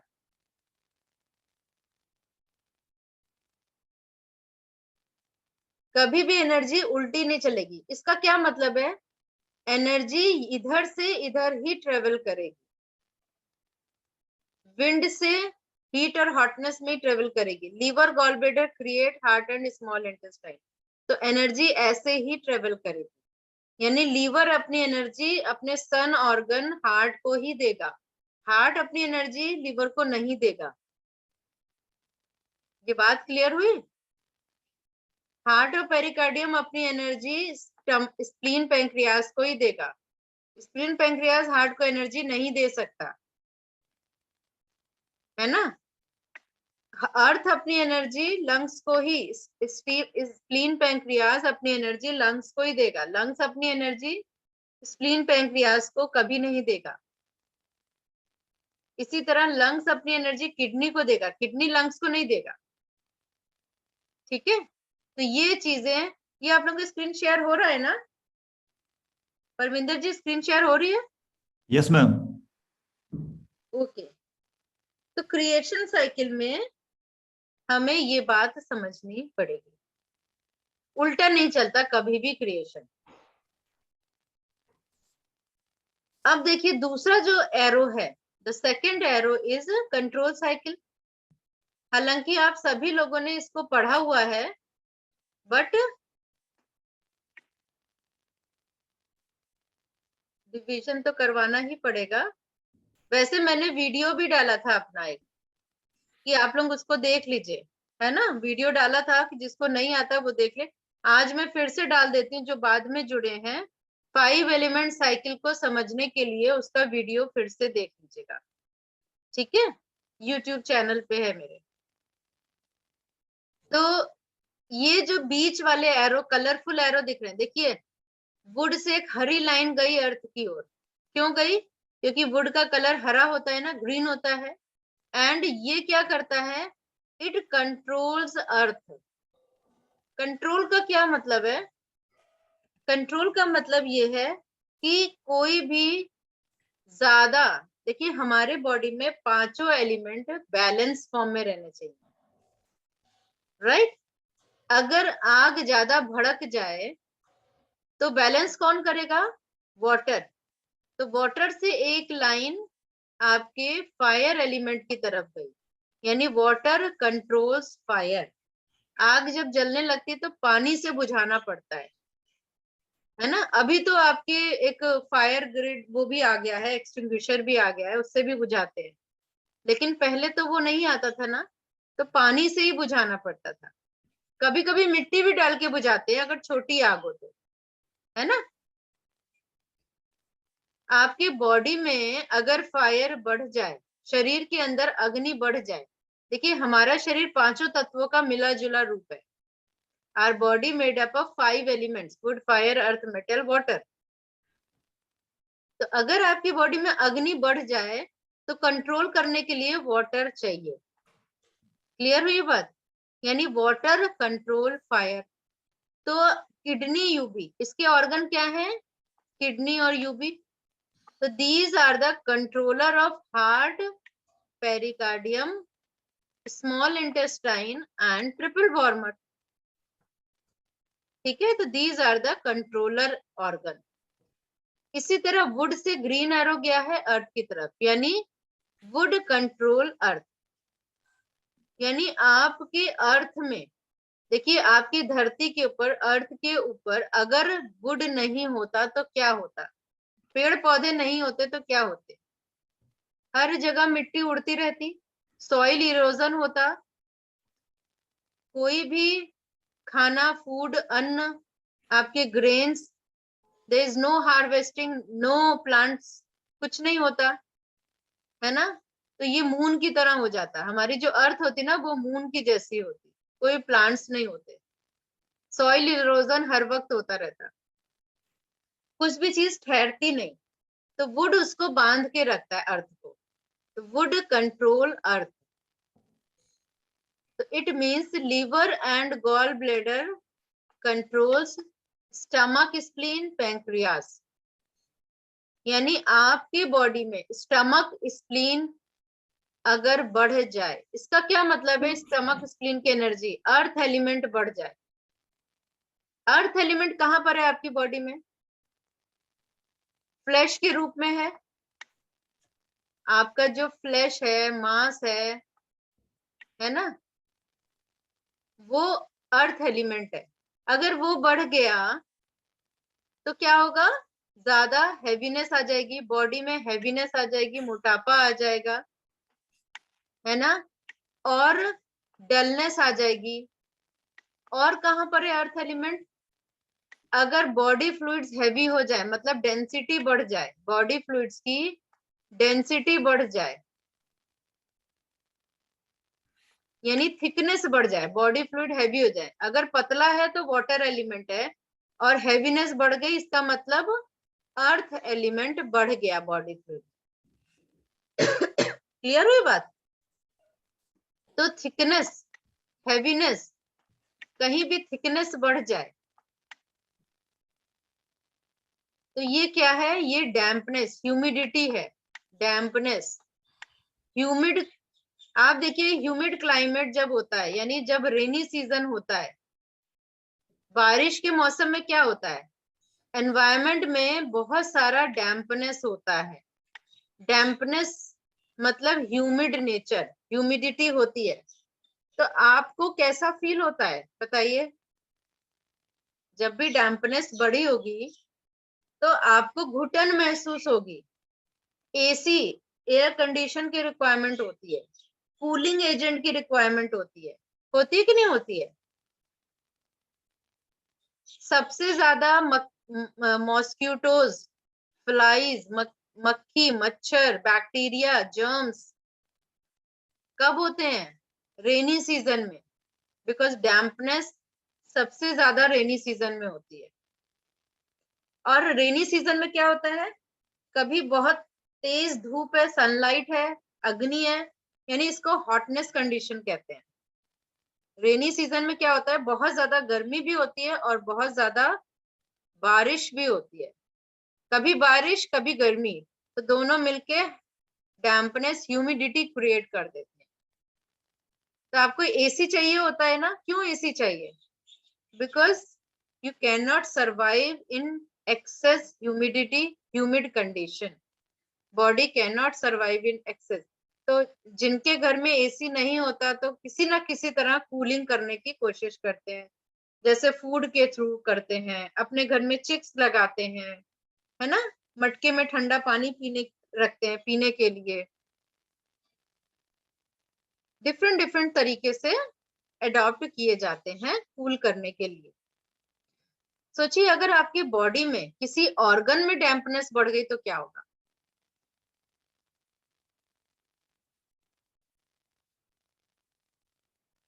आपके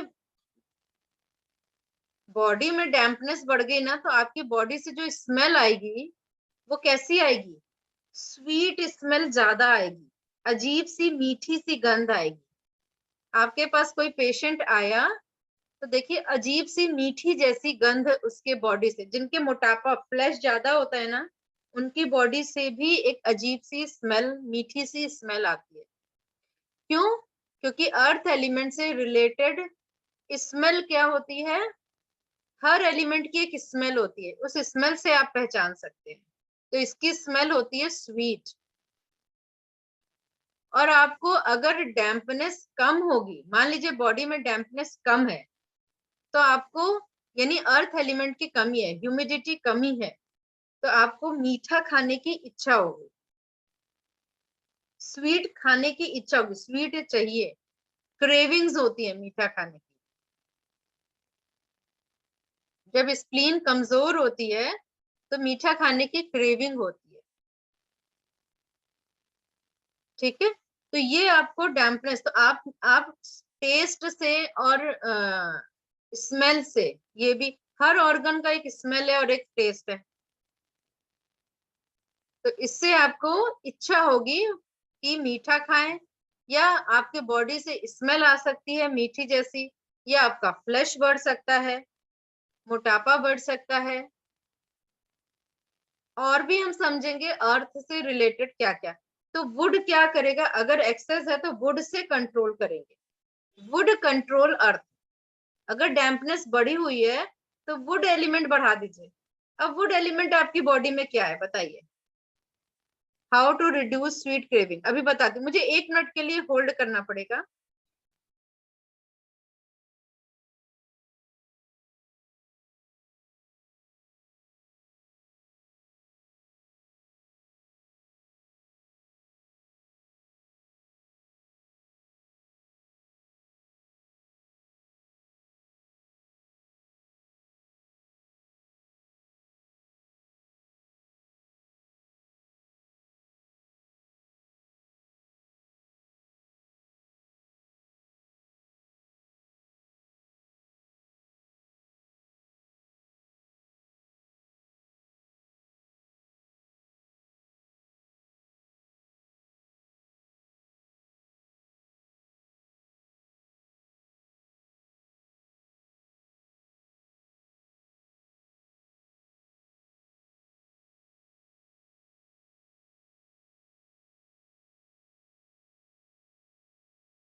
हाँ जी, अगर आप लोग कहेंगे तो आज 15 मिनट ज्यादा ले लेंगे क्योंकि लेट शुरू हुई थी क्लास। ठीक है, if you all are agree, क्योंकि काफी लोग निकल, अच्छा काफी नहीं है, ठीक है, कुछ लोग कम है बस।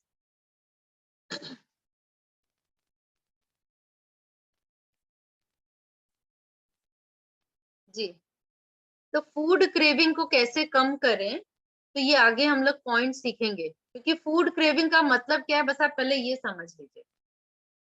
What is craving? Craving means earth element की डेफिशिएंसी, दैट इज क्रेविंग। तो डेफिशिएंसी कम करने के लिए जिसकी डेफिशिएंसी है उसको तो बढ़ाना पड़ेगा ना। वो हम लोग पॉइंट से कैसे बढ़ाएंगे वो हम लोग आगे के चैप्टर्स में समझेंगे, आगे के दिनों में समझेंगे, जानेंगे। अभी तो हम लोग आज और कल ये पूरा 5 एलिमेंट थ्योरी को डिटेल में पढ़ेंगे। ठीक है, तो वुड कंट्रोल अर्थ, यानी अगर अर्थ एलिमेंट एक्सेस हो गया हो तो वुड से उसको कंट्रोल करेंगे। ठीक है, तो वुड को बढ़ाएंगे और अर्थ को घटाएंगे। तो इस एलिमेंट को इंक्रीज करेंगे, वुड एलिमेंट को बढ़ाएंगे और इसको घटाएंगे। और अर्थ एलिमेंट बढ़ गया हो, अर्थ एलिमेंट घट गया हो, डेफिशिएंसी हो गई हो। देखिए, घटना मतलब डेफिशिएंसी और बढ़ना मतलब एक्सेस। अगर किसी को कोई भी कंफ्यूजन है तो वो आप चैट बॉक्स में पूछ ले सकते हैं। तो एक्सेस और डेफिशिएंसी दो टर्म है हमेशा, ये दो टर्म आप बार बार पढ़ेंगे, एक्सेस और डेफिशिएंसी। ठीक है, आज मैं आपको एक पुरानी हमारे संस्थान की पीडीएफ है उसको शेयर कर दूंगी, तो जो लोग नहीं जानते हैं उसमें ये सब दिया हुआ है, तो उसको आप लोग पढ़ लीजिएगा। और फिर जो क्वेश्चन हो, देखिए कल के लिए आप उसको देखिएगा, समझिएगा, कोई क्वेश्चन है तो कल जरूर पूछें। कल हम लोग आधा घंटा पौना घंटा क्वेश्चन एयर रखेंगे, आज इसलिए नहीं रखेंगे क्योंकि आज तो अभी हम लोग शुरुआत की है, स्टार्टिंग की है ना। तो आज भी कोई क्वेश्चन है तो नोट कर लीजिए आप लोग, कल हम लोग क्वेश्चन एयर रखेंगे। तो वुड कंट्रोल अर्थ ये क्लियर हो गया। इसका मतलब क्या है कि liver and gallbladder controls spleen stomach and spleen and stomach. अच्छा, वुड वाले कैसे होते हैं, वुड एलिमेंट हमारी बॉडी में कैसे दिखेगा? देखिए, वुड एलिमेंट के लोग कैसे दिखेंगे, वुड यानी विंड। तो विंड प्रकृति कैसी होती है, मूवमेंट वाली। हवा कैसे चलती है, है ना? तो हमारे बॉडी में विंड एलिमेंट कहाँ होगा?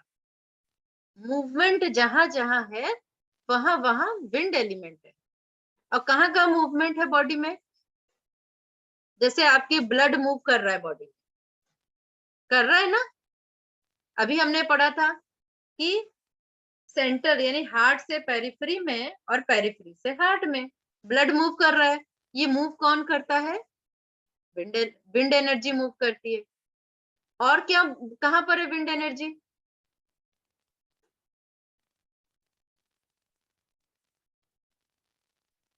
सांस लेते हैं, ब्रीदिंग, ऑक्सीजन लेते हैं, कार्बन डाइऑक्साइड छोड़ते हैं, विंड एनर्जी के through.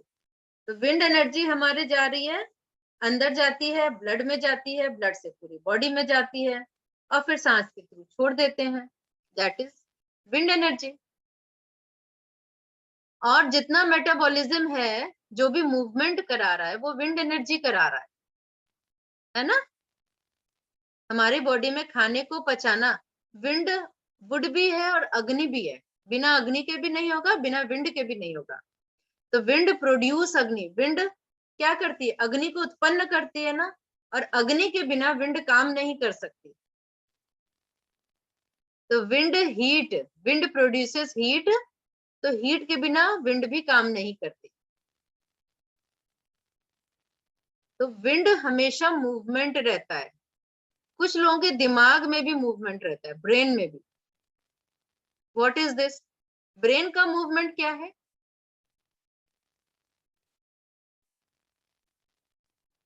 What is movement in the brain? यानी विचार आपके चल रहे हैं, लगातार चल रहे हैं,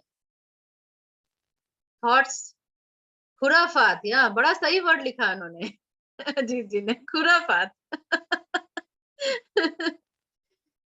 मीन्स, और जरूरी नहीं है खुराफात, डर वाला, फोबिया वाले भी, घबराहट, उल्टे सीधे विचार चल रहे हो।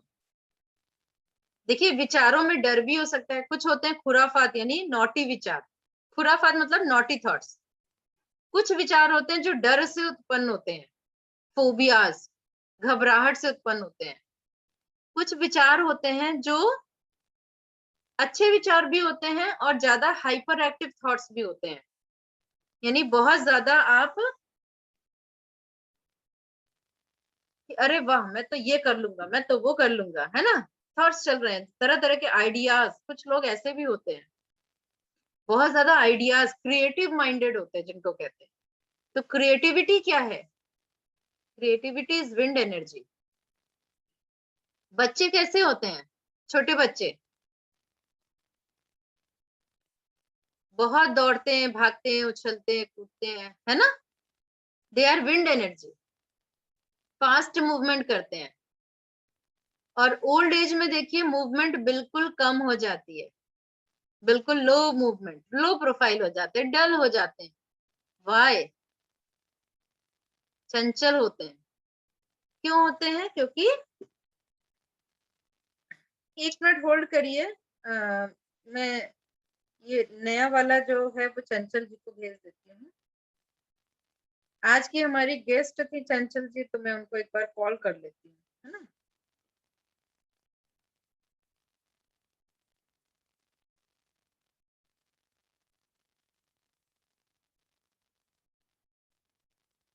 देख लेती हूँ, अगर मैसेज देख लेती हूँ तो ठीक है, मैं कॉल ही कर लेती हूँ। तो ऐसे लोग जो बहुत ज्यादा दौड़ते भागते हैं, उछलते कूदते हैं, वो विंड एनर्जी। हाँ हाँ, ज्वाइन कर लीजिए। जी जी, थैंक यू, थैंक यू। ये नया मैंने आईडी दिया है, उससे ज्वाइन करना।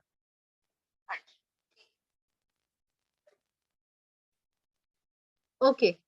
तो अगर मान लीजिए बच्चे, कोई कोई बच्चे हैं और वो बहुत शांत रहते हैं, स्लो वॉक करते हैं, तो वो क्या है बताइए? वो क्या है? Wind energy is deficient. Yes, deficient wind energy.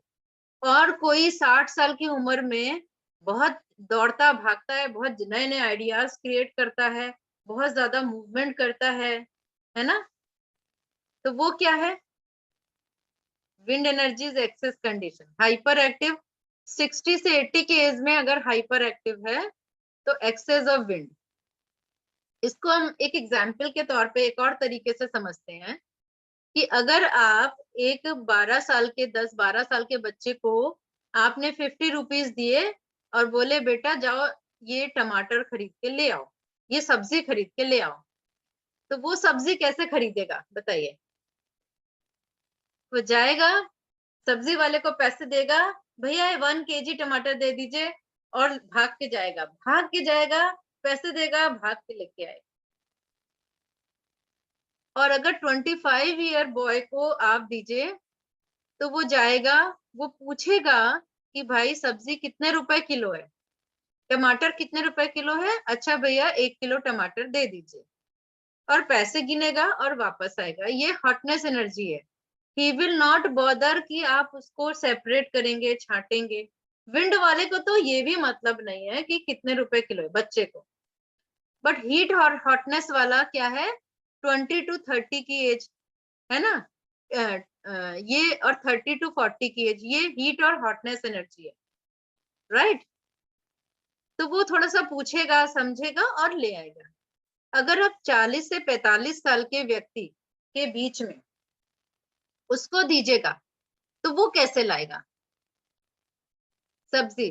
50 rupees आप देंगे तो कैसे खरीदेंगे हम सब्जी? कि भैया कैसे है सब्जी, आप उसको छांटेंगे, है ना, टमाटर को छांटेंगे, मोल भाव भी करेंगे, भैया इतनी क्यों लगा रहे हो, थोड़ी सी कम कर दो, ये तो बहुत महंगे दे रहे हो, अभी तो टमाटर 20 रुपीज kg, आप 40 क्यों दे रहे हो? और उसको एक एक टमाटर छांटेंगे, तब लेंगे, चुन चुन के लेंगे, है ना। और अगर 60 की एज में आप जाएं, 60 और 70 वाले को आप दे 50 रुपीज के नोट, तो वो कैसे टमाटर खरीदेगा? वो एक से नहीं लेगा, वो वहां जाएगा जहां पर मंडी है, जहां पर 4 टमाटर वाले बैठे हैं, सबसे रेट पूछेगा, किसके सबसे अच्छे टमाटर हैं, है ना। फिर वो उनसे टमाटर जिसके सबसे अच्छे होंगे और सबसे सही वाजिब रेट होंगे, ऐसा नहीं है कि सबसे सस्ता ले लेगा, खराब ले लेगा। टमाटर अच्छे भी होने चाहिए, रेट भी ठीक होने चाहिए उनसे, और फिर एक एक टमाटर छांट छांट के देगा। तो विंड एनर्जी किसमें सबसे कम है? जो एक एक चुन चुन के और सब जगह से मोलभाव करके ले रहा है। और सबसे ज्यादा किसमें? जिसको किसी से मतलब नहीं है, बस जो बोला नाक की सीध में जाना है वो लेके आना है। तो अब समझ में आया विंड एनर्जी क्या थी? एक और एग्जाम्पल मैं आपको बताती हूँ विंड एनर्जी का।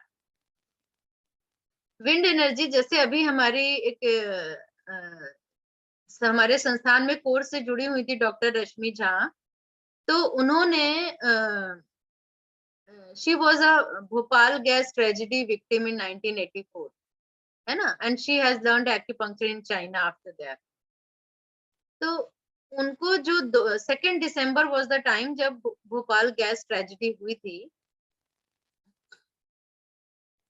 उसके बाद उनको हर साल, वो काफी बीमार रही क्योंकि because she was a victim, acupuncture और एक्यूप्रेशर से वो ठीक हुई काफी।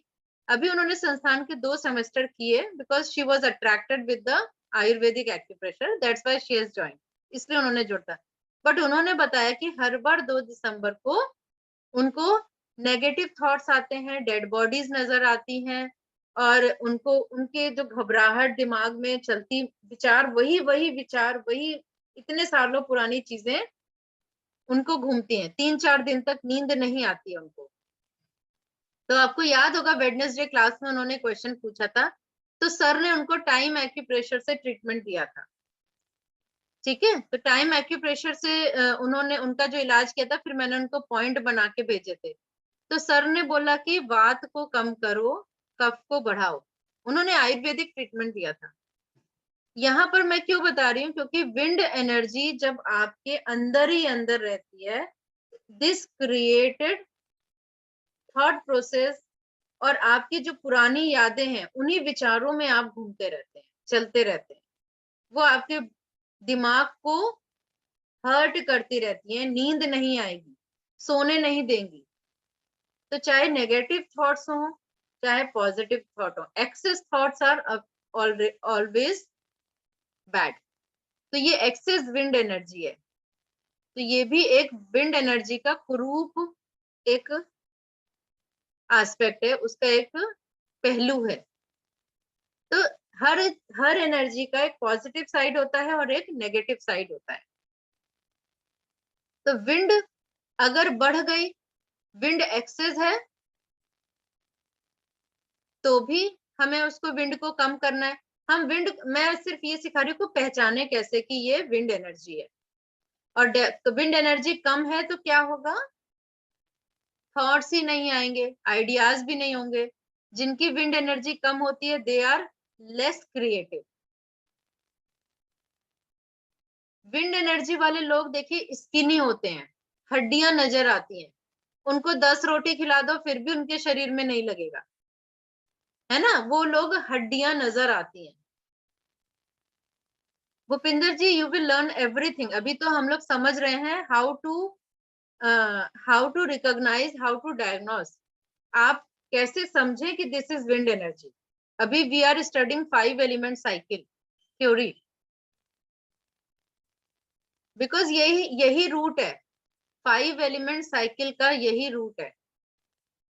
रूट को समझ लेंगे तो ट्रीटमेंट बहुत इजी हो जाएगा, है ना। तो 5, हम लोग कह रहे थे कि विंड एनर्जी वाले लोग कैसे होते हैं, स्किनी होते हैं, हड्डी हड्डी नजर आएगी उनके, प्रोमिनेंट बोन नजर आएगी। और जो अर्थ एलिमेंट वाले होते हैं उनके फ्लैश होता है तो उनको हड्डी नजर नहीं आती है। तो हमने बोला विंड कंट्रोल अर्थ, यानी फ्लैश ना बढ़े उसको विंड कंट्रोल करता है। तो फ्लैश बढ़ गया तो उसको, फ्लैश को कम करने के लिए विंड बढ़ाएंगे तो फ्लैश कम हो जाएगा, हड्डी प्रोमिनेंट होने लगेगी, तो मोटापा घटेगा, है ना, डलनेस घटेगी, हैवीनेस घटेगी। अर्थ में क्या हुआ कि नॉट्स बन गई बॉडी में, नोड्यूल्स बन गए, यानी इकट्ठा हो गया, कहीं पर भी डैम्पनेस इकट्ठा हो गई तो बॉडी में नोड्यूल्स बन जाएंगे, गांठें बन जाएंगी। तो गांठों मतलब क्या है, अर्थ एलिमेंट। समर्पिता जी लिख रही हैं that's why we need exercise means wind. Yes, exercise produce wind and heat also. Exercise से विंड भी प्रोड्यूस होगा, हीट भी प्रोड्यूस होगी। तो वो अर्थ एलिमेंट को कंट्रोल कर लेगी, डलनेस को खत्म करेगी। आपके ब्लड में अगर मूवमेंट कम है, हमने क्या कहा था, विंड एनर्जी मूव्स ब्लड, तो ब्लड में अगर मूवमेंट स्लो हो गया तो क्या होगा, ब्लड सर्कुलेशन कम हो जाएगा, यानी उसमें डलनेस आएगी, हैवीनेस आ जाएगी, वॉल्यूम अगर बढ़ गया, अगर ब्लड में गाढ़ापन आ गया, थिकनेस आ गई, तो देखिए क्या करते हैं, हम ब्लड को पतला करने की मेडिसिन खाते हैं, ब्लड थिनर खाते हैं ना, ब्लड को पतला करने के लिए। हमें करना क्या चाहिए, ब्लड थिनर के बजाय ब्लड की मूवमेंट बढ़ानी चाहिए, उसमें विंड बढ़ाना चाहिए, उसमें हीट बढ़ाना चाहिए। हीट बढ़ाएंगे तो ब्लड पतला होगा, विंड बढ़ाएंगे तो मूवमेंट बढ़ेगा। और अभी कोविड के बाद क्लॉटिंग फैक्टर बहुत ज्यादा हो गया, थ्रोम्बस बन रहे हैं ब्लड में। अभी 3-4 दिन से मेरे पास एक पेशेंट आ रहे हैं, मेरे पुराने पेशेंट हैं, जिनको अचानक से 4 दिन पहले एमआई यानी मायोकार्डियल इंफाक्शन हुआ। उनको पता नहीं चला, नेक्स्ट डे उन्होंने जब ईसीजी कराया उसमें आया मायोकार्डियल इंफाक्शन।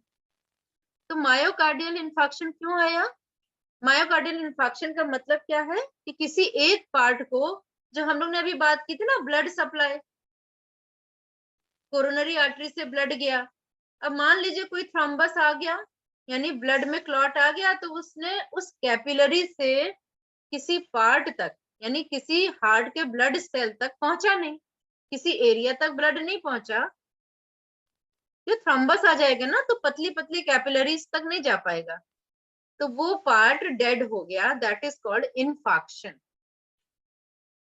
तो हार्ट का जो मायोकार्डियल इंफाक्शन मतलब किसी एक टिश्यू तक, ब्लड के सेल के टिश्यू तक वो नहीं पहुंचा,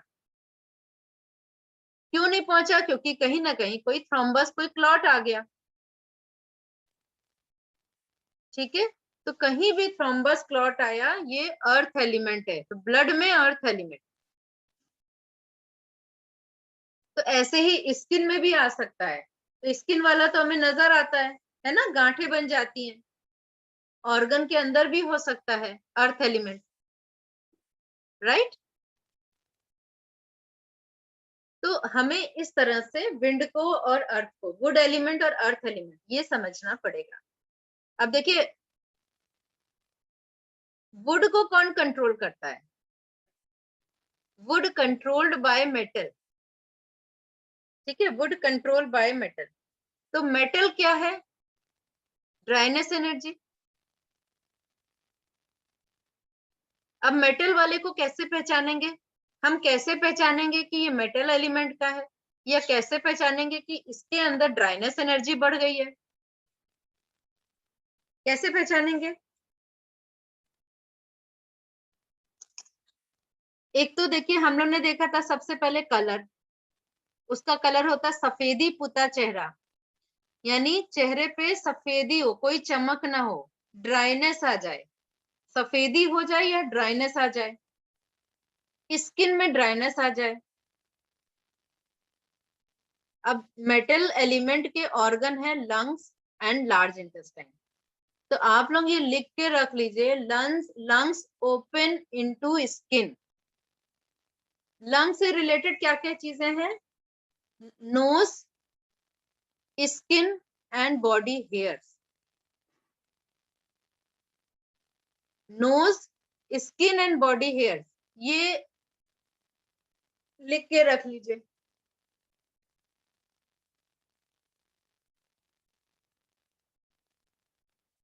क्या सुनाई नहीं दे रहा? आवाज नहीं आ रही? समझ नहीं आया? आवाज आ रही है मैम। अच्छा, अजीत जी आप कुछ कहना चाहते हैं? मैं आपको अनम्यूट कर रही हूँ जी, पूछिए। नहीं, ये वाला कॉन्सेप्ट समझ में नहीं आया मैम, अभी जो आपने बताया ना।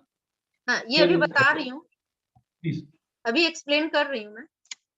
तो लंग्स से रिलेटेड है जो सब धातु, धातु कहते हैं ना, सब टिश्यूज। तो वो क्या है? Skin, nose. तो नोज से रिलेटेड कोई भी प्रॉब्लम है तो लंग्स यानी मेटल एलिमेंट का इलाज करते हैं। स्किन से रिलेटेड कोई प्रॉब्लम है तो लंग्स का इलाज करते हैं, मेटल एलिमेंट का, ड्राइनेस एनर्जी का इलाज करते हैं। तो आपके बॉडी स्किन में ड्राइनेस आ गई, आपने ऐसे लाइन करी तो लाइन बन गई, धारियां बन गई। जैसे मैं कभी कभी ट्रीटमेंट कर रही होती हूँ, प्रोब से पेशेंट की स्किन पे पॉइंट चेक कर रही होती हूँ, सिंपल, तो देखिए प्रोब की धारियां बन जाती हैं। तो तुरंत समझ जाइए कि इसकी लंग्स की एनर्जी वीक है। और लंग्स की एनर्जी वीक होगी, ड्राइनेस एनर्जी बड़ी होगी, मेटल धातु डेफिशिएंसी होगी। तो कैसे पता चलेगा? आवाज में वीकनेस। एक सेकंड, हेलो, हाँ जी।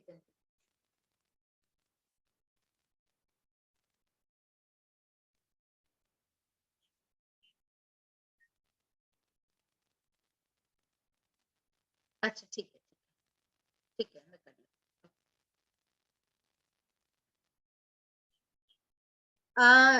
हमारी जो आज की गेस्ट हैं चंचल जी, प्रोफेसर चंचल अग्रवाल हमारे संस्थान की, वो हमारे बीच मौजूद हैं। तो मैं चाहूंगी कि उनसे भी हम लोग आज कुछ एक मिनट, कुछ दब गया है, उनकी ब्लेसिंग्स और उनसे आशीर्वचन लेंगे। तो चंचल जी को मैं अनम्यूट कर रही हूँ, जिससे कि वो हमारे लिए कुछ संदेश दे सकें, हमें आशीर्वचन दे सकें, ब्लेसिंग्स दे सकें। तो चंचल जी आपका स्वागत है हमारी इस क्लास में, you are most welcome. And she is so much experienced and professor in संस्थान, and many of you must have joined her classes. They are very much influenced with Chanchal ji, and always सबकी वो favourite teacher रही है, सबकी favourite है। तो चंचल जी, Namaste, Didi, and namaste to everyone. दीदी ने बहुत बड़ी बात बोल दी ब्लेसिंग्स के लिए। ब्लेसिंग्स देने नहीं, ब्लेसिंग्स लेने के लिए आई हूँ। और वैसे भी आज तो दिन भी इतना सुंदर दिन है, आज वसंत पंचमी का दिन है। तो माँ सरस्वती का दिन है और उस दिन आपकी क्लासेस शुरू हुई है और साक्षात माँ सरस्वती आप लोगों को पढ़ा रही है। तो इससे बड़ी ब्लेसिंग्स और क्या होंगी। तो वही ब्लेसिंग्स का एक अंश लेने के लिए आप लोगों के संग जुड़ी हूँ। तो मुझे लगता है कि माँ सरस्वती का दिन और माँ सरस्वती की पूजा, what is the significance? Why should we talk about माँ Saraswati today?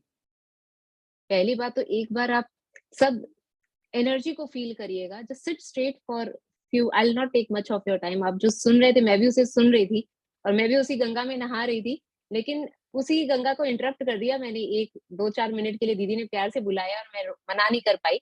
So just feel that energy for few minutes. एक बार सीधा बैठिएगा जरा और अपने हाथ को भिखारियों की तरह कर लीजिएगा। और ज्ञान मुद्रा, कुछ अगर बारिश बरसे ना तो उसके लिए समझ लीजिए बस प्याला भरने के लिए। So will just pray for Maa Saraswati for few seconds. Take a deep breath and exhale. Another deep breath and exhale.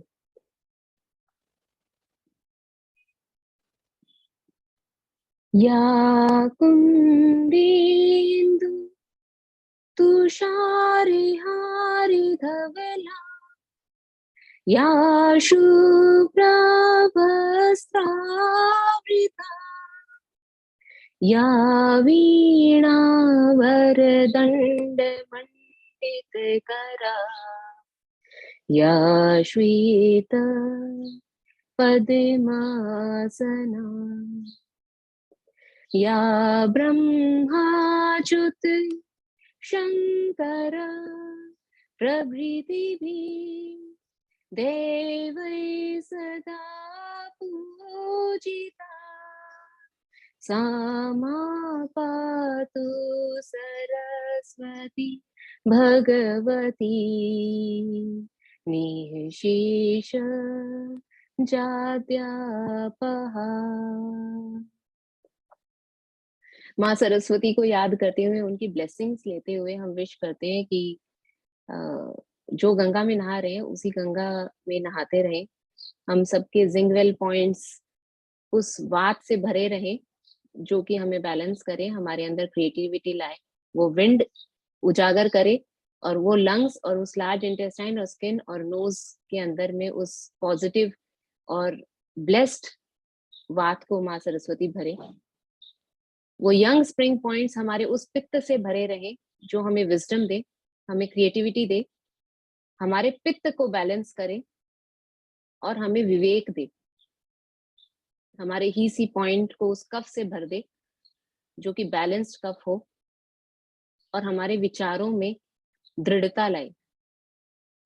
तो ये वात पित्त कफ या ये वुड फायर अर्थ मेटल ये वाटर जिससे भी हम बने हैं, माँ सरस्वती इन सबको बैलेंस करे और हमें वो रास्ता दिखाए जिस पर चलकर हम आगे खुद का, अपने जीवन का और औरों का भी भला करें। तो जो भी हमारा लक्ष्य हो वो हमें समझ में आ जाए। Why are we given this life? What is the purpose of our life? And at the last moment of our breath, we feel that we did not waste our life. So बस यही wish है और माँ सरस्वती की हम पर blessings बनी रहे। Thank you.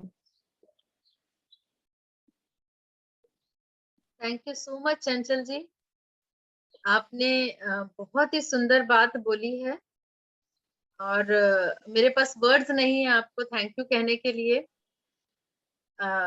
आपने आके यहाँ पर हमारी इस क्लास की शोभा बढ़ाई है और आपकी ब्लेसिंग्स से सबको आज फायदा मिला। वसंत पंचमी का दिन है और चंचल जी जैसी प्रोफेसर की ब्लेसिंग सबको मिली है, तो इसके लिए आपका बहुत बहुत धन्यवाद और आपके शुभ संदेश के लिए भी आपका बहुत बहुत धन्यवाद। Thank you so much, thank you, thank you, thank you, Thank you to everyone. Thank you, Sunita Di, Sangeeta Di. Thank you. Thank you. तो बहुत अच्छी बात उन्होंने कह दी और ऐसा लगा कि सचमुच सरस्वती माँ की ब्लेसिंग्स हम सबको मिल गई। और ये मेरे भी मन में बात थी कि काफी अच्छे दिन हमारी क्लास स्टार्ट हो रही है, बहुत अच्छे दिन, वसंत पंचमी के दिन। तो होपफुली जो मैसेज हम लोग ले रहे हैं, जो पढ़ने के लिए हम लोग आए हैं, वो उसको आत्मसात कर पाएंगे स्लोली ग्रेजुअली। ठीक है, तो आई थिंक आज का सेशन हम लोग यहीं पर कंक्लूड करते हैं और कल फिर मिलेंगे और इस यात्रा को हम लोग आगे चालू रखेंगे, बढ़ाएंगे और 5 एलिमेंट थ्योरी को डिटेल में समझेंगे। और नेक्स्ट क्लास में हम लोग पॉइंट्स भी समझेंगे। और जो उन्होंने देखिए, चंचल जी ने अब बातों बातों में वेल, स्प्रिंग, स्ट्रीम, रिवर और सी, ये 5 जो पॉइंट्स हैं इनके बारे में भी बता दिया।